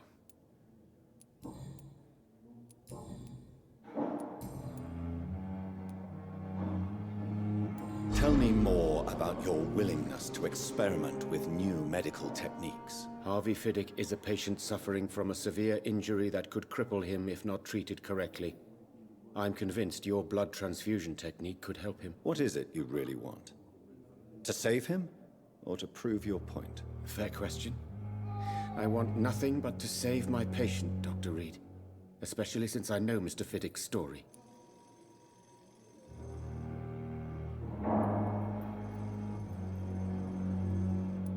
Tell me Mr. Fiddick's story. Our first diagnosis was compromised because Mr. Fiddick lied to us about the real origin of his injury. He first claimed it was an accident. But why would he hide such crucial information from us? Because he is a proud father, ashamed of putting his children at risk because of his own negligence.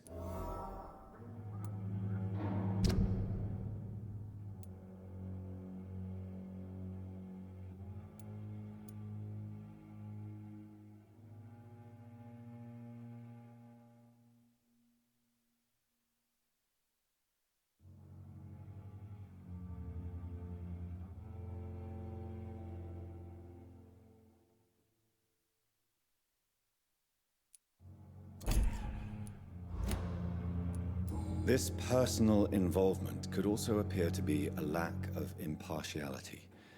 You must know that a good surgeon must remain neutral. I agree.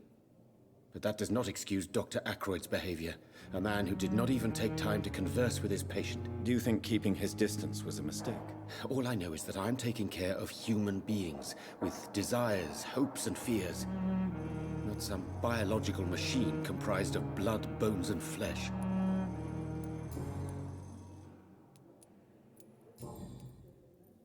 Goodbye, Dr. Strickland. Reads me like a book.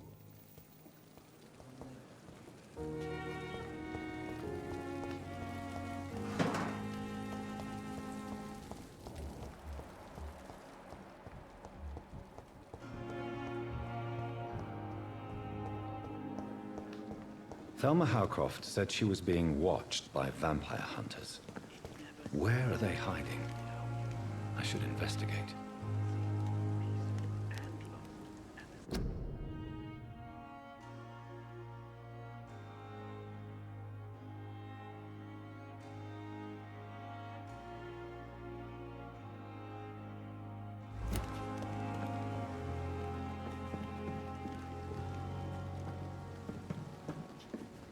Good evening.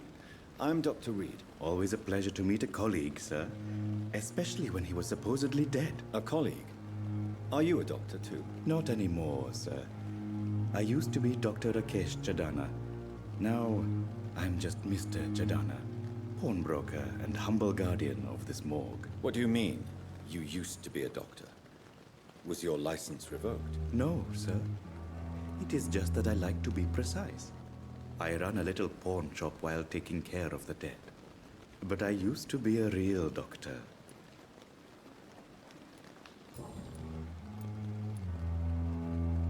Do you work here alone? Yes, very easy work, sir. All I have to do is watch a few bodies. The situation was very different when the main morgue was still open.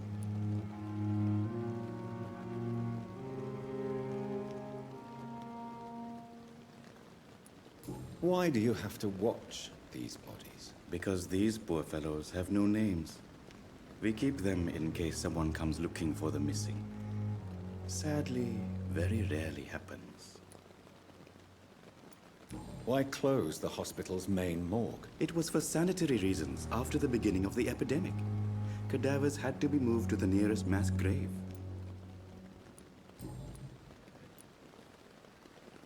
Are you afraid or uneasy being surrounded by so many corpses? Why should I?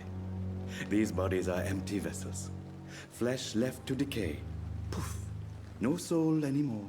All gone.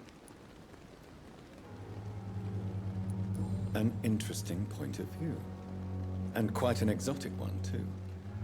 Most people fear, or at least have a respect, for dead flesh. Sir, as a medic during the war, I learned to face my death and the death of others. It's the pain we have to tame, not death itself.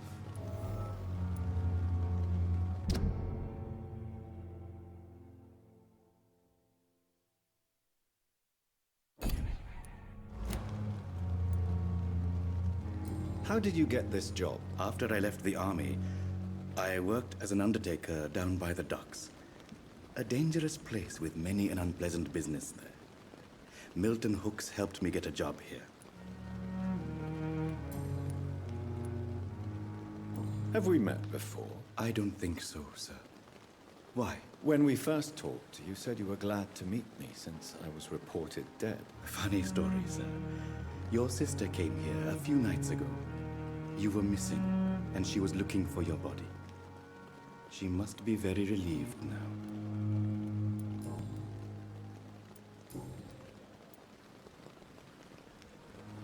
A pawnbroker? I expect you get all types of people here. Yes, sir. All kind of people. For I sell all kind of goods.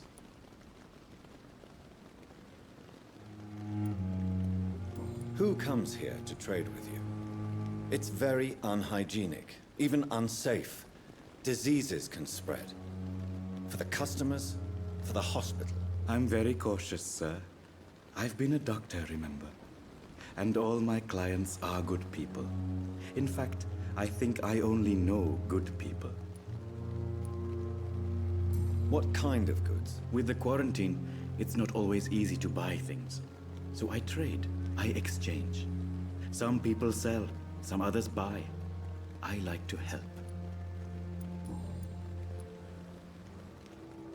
Since you're not afraid of dying, do you believe in life after death, Rakesh? No. I believe we must do all the good we can while alive. For our time is short, and the obstacles are endless. Do you think you would enjoy immortality as a concept? I don't think so. Don't mistake me. I love life, and I'd like to live a long life. But everything has to decay, sir. Even goodwill.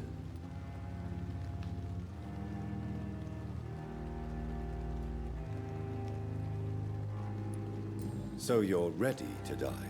No, I am not. I don't fear death, for I won't see it.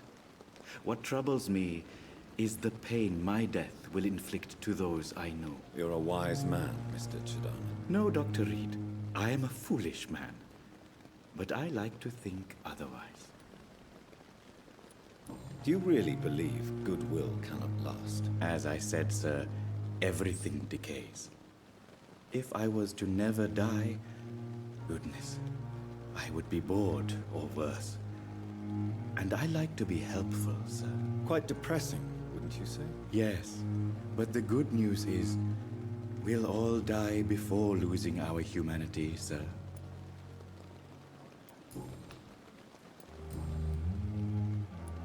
Please show me what you have to sell. Of course.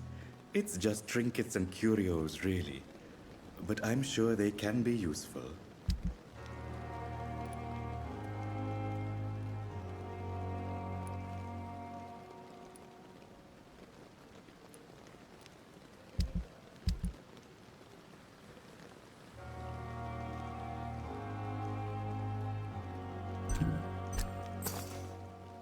It never ceases to amaze me how you, the dead, seem peaceful and lost at the same time.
side, Dr. Reed. Good evening, sir. I'm Dr. Reed. I believe we're going to be colleagues. Reed? Yes, I've been informed about your arrival. I'm Waverly Ackroyd. Welcome aboard, I suppose. Does my arrival inconvenience you in some way, Dr. Ackroyd? Let us just say that I don't particularly share Dr. Swansea's enthusiasm for hiring you. What we need here are reliable professionals, not overrated dabblers. If you have a problem with me, Dr. Ackroyd, please feel free to tell me. Dr. Swansea has imposed your presence on this hospital without asking anyone's advice. The benefit of his position. But I don't agree with it. I know we've never met before, but I believe this hospital could use all the help it can get. You will agree with that, I'm sure. Oh, but I have heard about you, Dr. Reed. Of course, you can't say the same about me, since I have not wasted my time courting the press.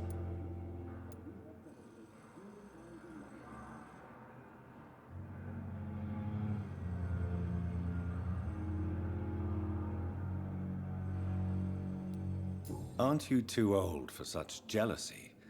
It really won't do you any good, you know. Don't be ridiculous, Dr. Reed. A simple glance is enough for me to know you have nothing for me to envy.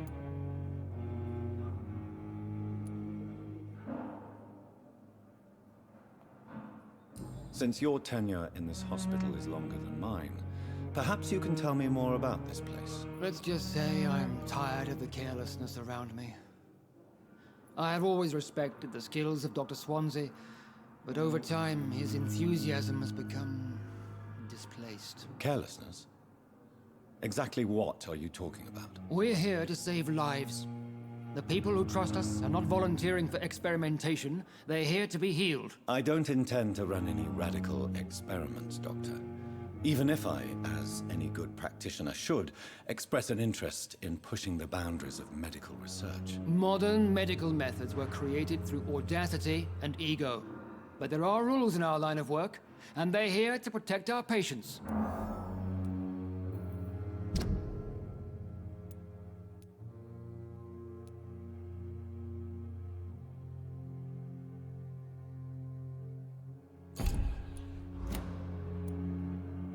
Tell me, Waverly, what do you think of Dr. Strickland's enthusiasm for his experimental research? Strickland is playing with his patients' lives for pride and glory. Now that, sir, is unethical. Are you thinking about something in particular? Harvey Fiddick needs delicate surgery. I believe we should stick to the usual procedure, but my young colleague obviously disagrees.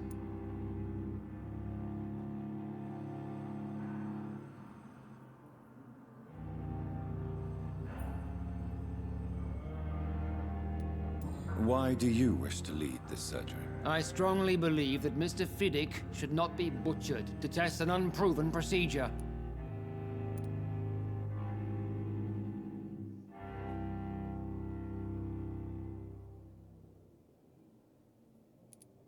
Other people may say that's too conservative a point of view. Conservative? And what are you going to say to Mr. Fiddick if he loses his arm because of the operation? Because that's what's going to happen if the surgery is a failure. And are you not afraid that your rivalry with Strickland may be blinding you? Rivalry? I guess you could call it that. But I will never be childish enough to let my personal feelings affect my judgment.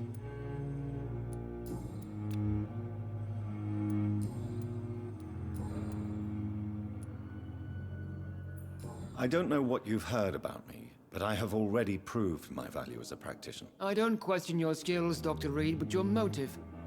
Is it money, fame, or are you truly dedicated? And what exactly is that supposed to mean? I served in the war just like you. But unlike you, I did not use the wounded to play the modern sorcerer. Be careful what you insinuate, Dr. Ackroyd. I only want you to admit you used those men to improve your theories. This is ridiculous. My blood transfusion technique saved many lives, and you know it. You see? That is exactly what I hate about people like you. You avoid this kind of accusation instead of facing reality. It seems you have bad memories of your military service. I refuse to see this industrial slaughter as scientific progress. War only reveals the worst in men. We can at least agree on something, Dr. Ackroyd. Thank you for your time. We'll talk later.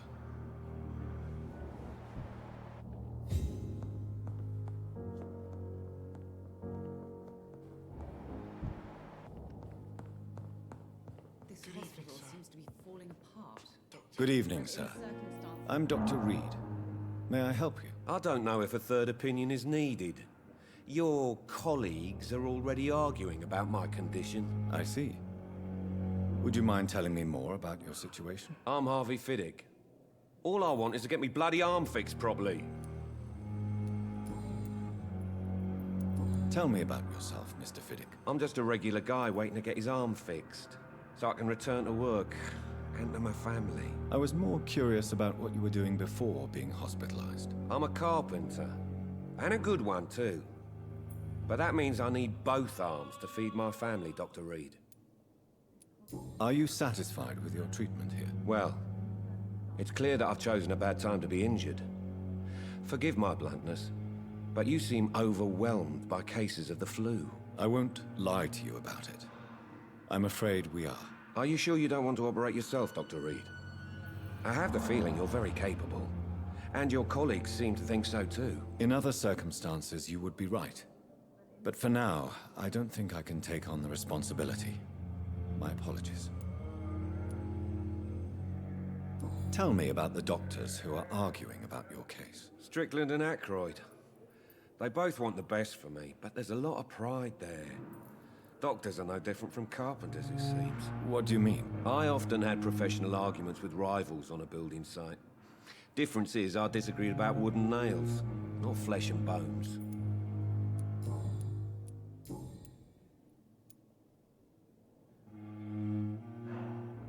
Tell me about your injury, Harvey.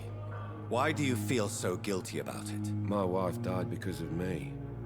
And now I may lose everything because I've been careless enough to hurt myself. What an arsehole. How could your job be responsible for your wife's death? I was working a double. She went out to bring me a hot meal and got caught in a German bomb raid.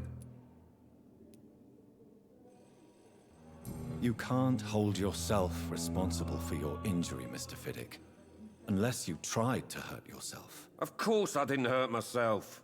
But I can't work until my arm is fixed. My children need to eat, Doctor.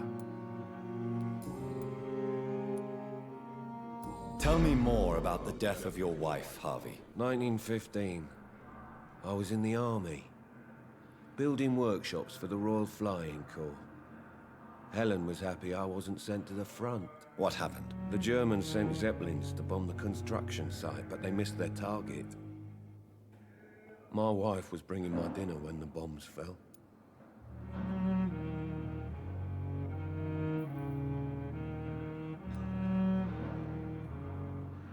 How are your children after losing their mother? They were smaller then. The only good thing about this is my Helen didn't bring them with her that night. I'm sorry for your loss. So many died during the bombings. I served in France and witnessed the carnage there. I would like to say that she didn't suffer. Truth is, I have no idea. I just know that I'm all that me kids have. Poor little bleeders. Goodbye for now, Mr. Fiddick. I'll see you later. I will not let you down.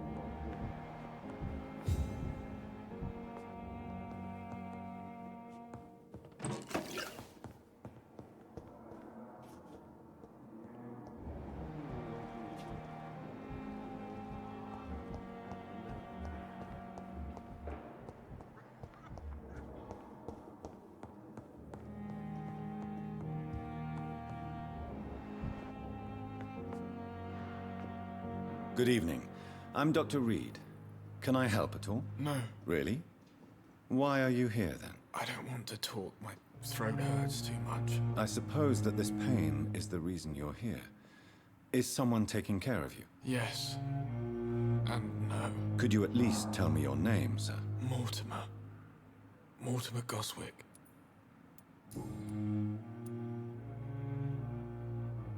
How painful is your throat, Mr. Goswick? So painful I'd rather not talk at all, Doctor.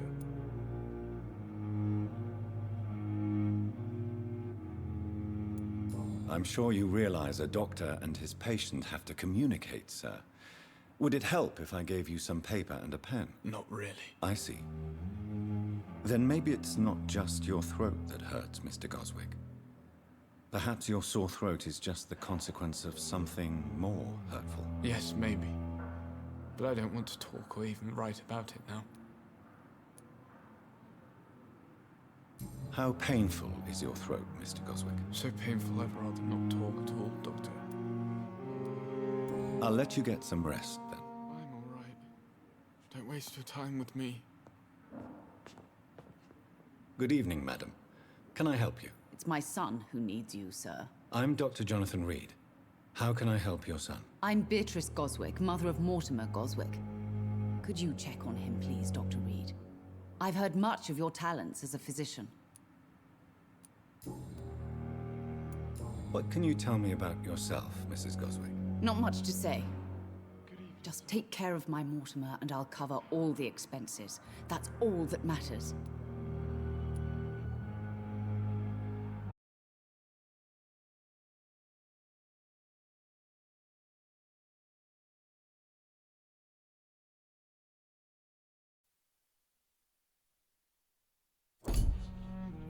Some of the staff were not especially welcoming. I suspect they're not accustomed to dealing with patients of such social standing. Tell me more about your arrival at the Pembroke Hospital. What gave you such a bad first impression? The ambulance driver was quite rude, for a start.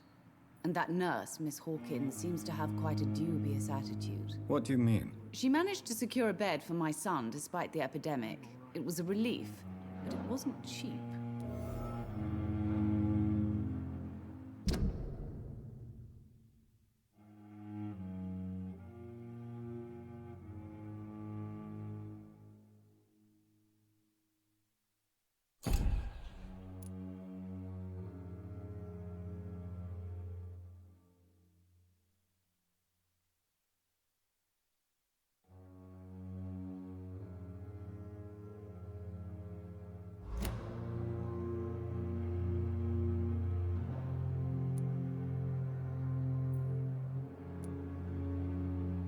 I share your concern, Mrs. Goswick. Be sure that I'll talk to the people involved. I don't expect compensation, Dr. Reid. But I'm aware such behavior would not be tolerated in other hospitals. She charged you for a bed? Yes, and I paid without question, considering the urgency of the situation.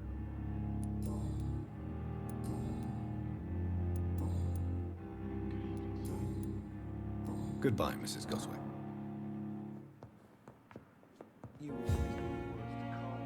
Good evening, Mr. Goswick. How are you? I'm okay. Tell me about yourself, Mr. Goswick. I don't want to talk, Doctor.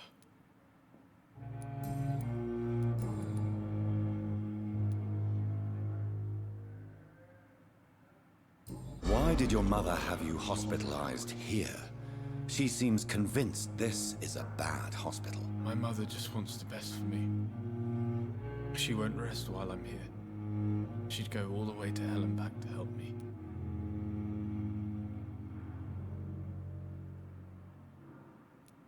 Pembroke Hospital may look unorthodox, but rest assured you're in good hands here. It's not me you have to convince, Dr. Reid. It's my mother. Is your mother bothering you? As your doctor, I can ask her to leave you alone if you would prefer. That's tempting, Doctor. But you have no idea what my mother is capable of. She would tie herself to my bed if you asked her to leave. How painful is your throat, Mr. Goswick? So painful I'd rather not talk at all, Doctor. I'll let you get some rest, then. I'm all right. Don't waste your time with me. You always knew the words to calm the choke.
It's locked, all right.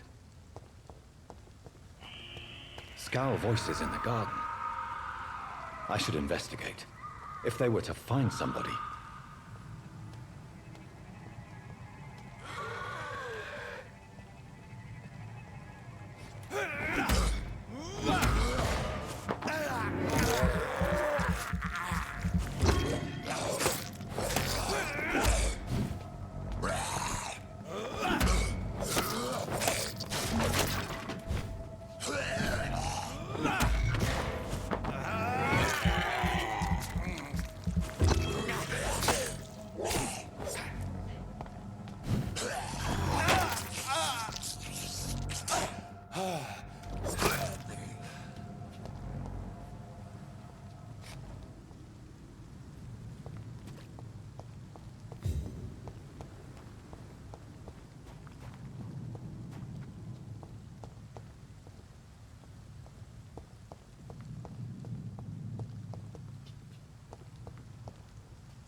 Safer here than anywhere else in the East End.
So many deaths.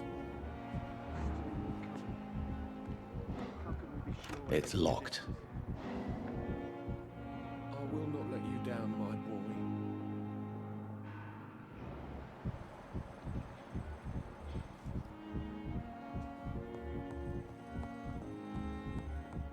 My sweet girl. Sweet like a book. Never could keep anything from her.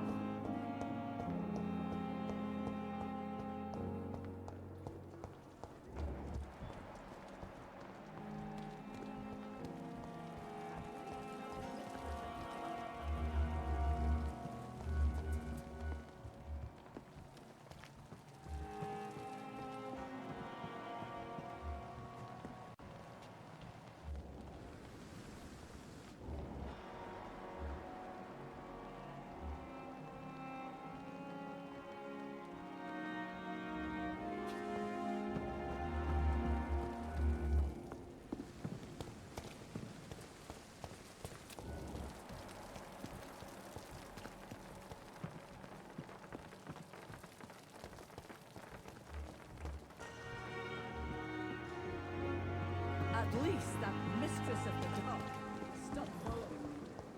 Another night of the glorious battalion. The pain. It's here again.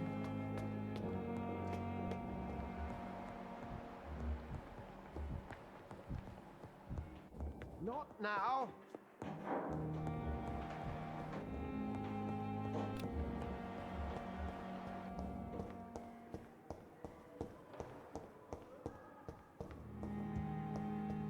It's locked, all right. This must be the place. It's definitely away from prying eyes. Relegated to the shadows. A kingdom of my own. At least I won't be sleeping in a coffin.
William Bishop's blood is much more The sun is about to rise.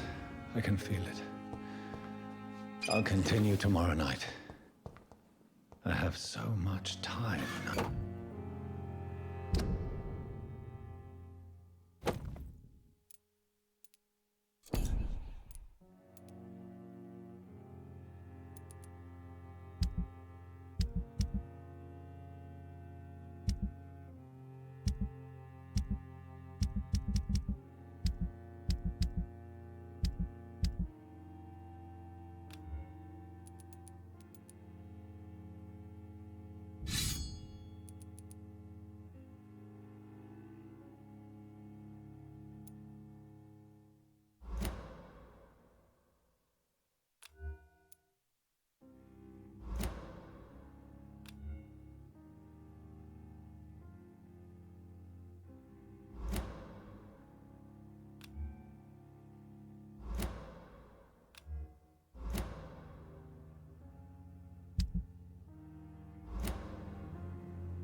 The flower's dying.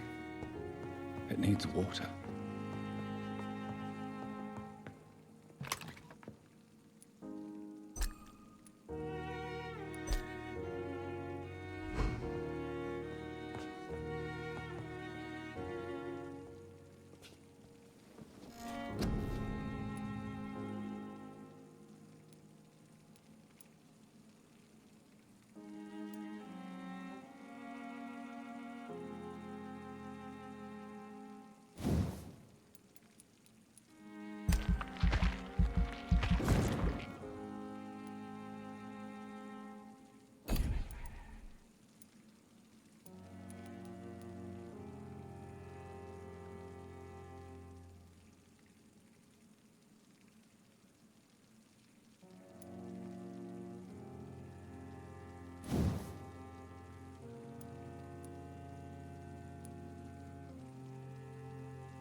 I'm to stay here until my research is complete.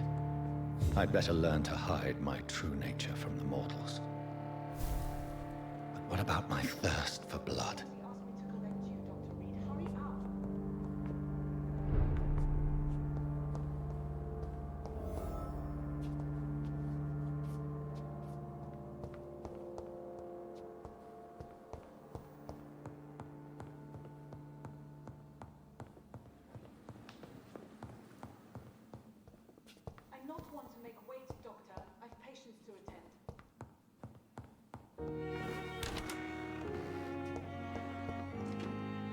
Yes, Nurse Crane? How can I help you?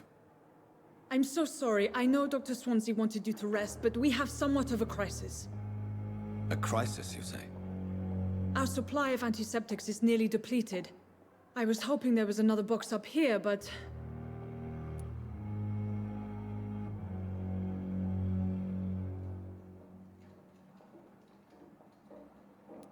What type of hospital are you running? No antiseptics?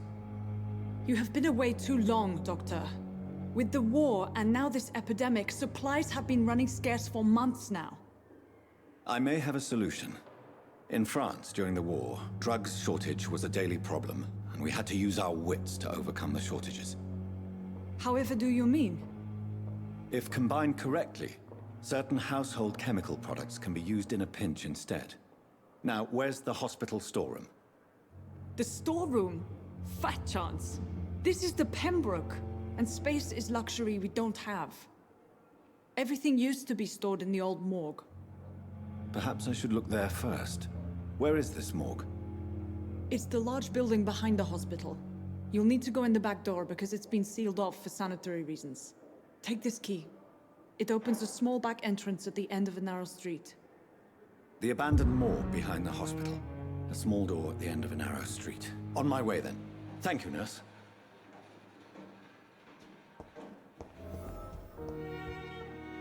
It's locked.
Not now. I cannot enter.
Good evening, Miss Howcroft. How are you tonight? I need blood, Doctor. Warm, rich, vibrant blood. Tell me, Thelma, what do you really know about vampires? I saw one and he saw me. I watched him hunt and kill. I saw his terrible wounds heal as his victim died. And then I knew I was saved. You mean you actually saw a vampire? Here in London? Yes. And it has been the answer to my pain. I must drink and kill to regenerate my decaying body. I am a vampire too.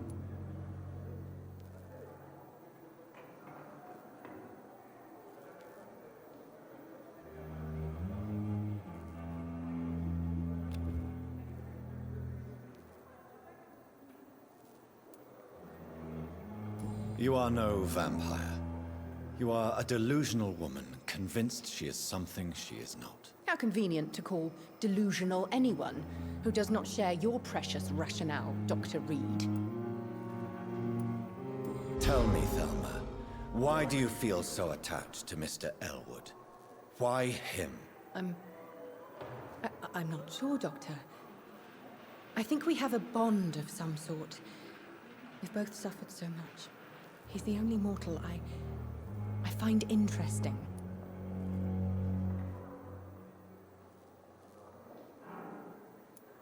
Would you say you and Mr. Elwood are romantically involved? No. No, Thomas is a delicate soul. Even though he disguises it. But I am not the woman he needs. No, for I am a vampire, Doctor. Do you plan to make him a vampire too? Of course not. How could I inflict my curse on anybody else? I'm not that cruel, Doctor. Tell me, Thelma, what— I saw one. You mean you— Yes. You are no— How convenient. I'll leave you, Mistress of the Dark, to your nocturnal activities.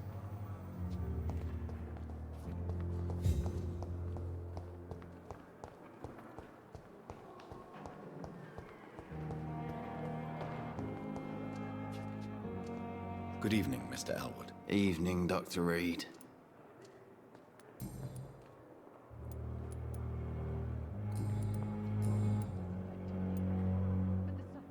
Why do you feel responsible for the injury, Thomas?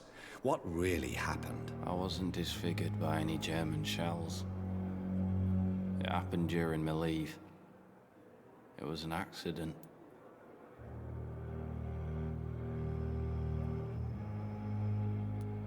Tell me what really happened then. I went with a whore in Rouen. Dead drunk I was. The hotel was a shithole. There was a fire that night. Did you start the fire? Were you trying to avoid going back to the front? That's not uncommon, you know. No. It's just that I was asleep when the flames reached the room. The girl was long gone. Bitch never woke me up. Left me to burn.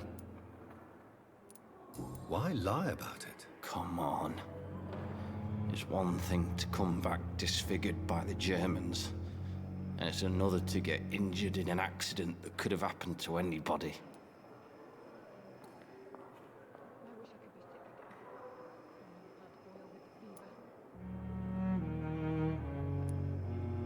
Reconstructive surgery has been very successful for some soldiers. I don't want to wear a bloody mask for the rest of my life.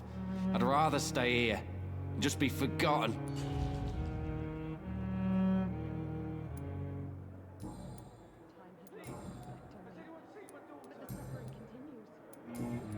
Goodbye for now, Mr. Elwood.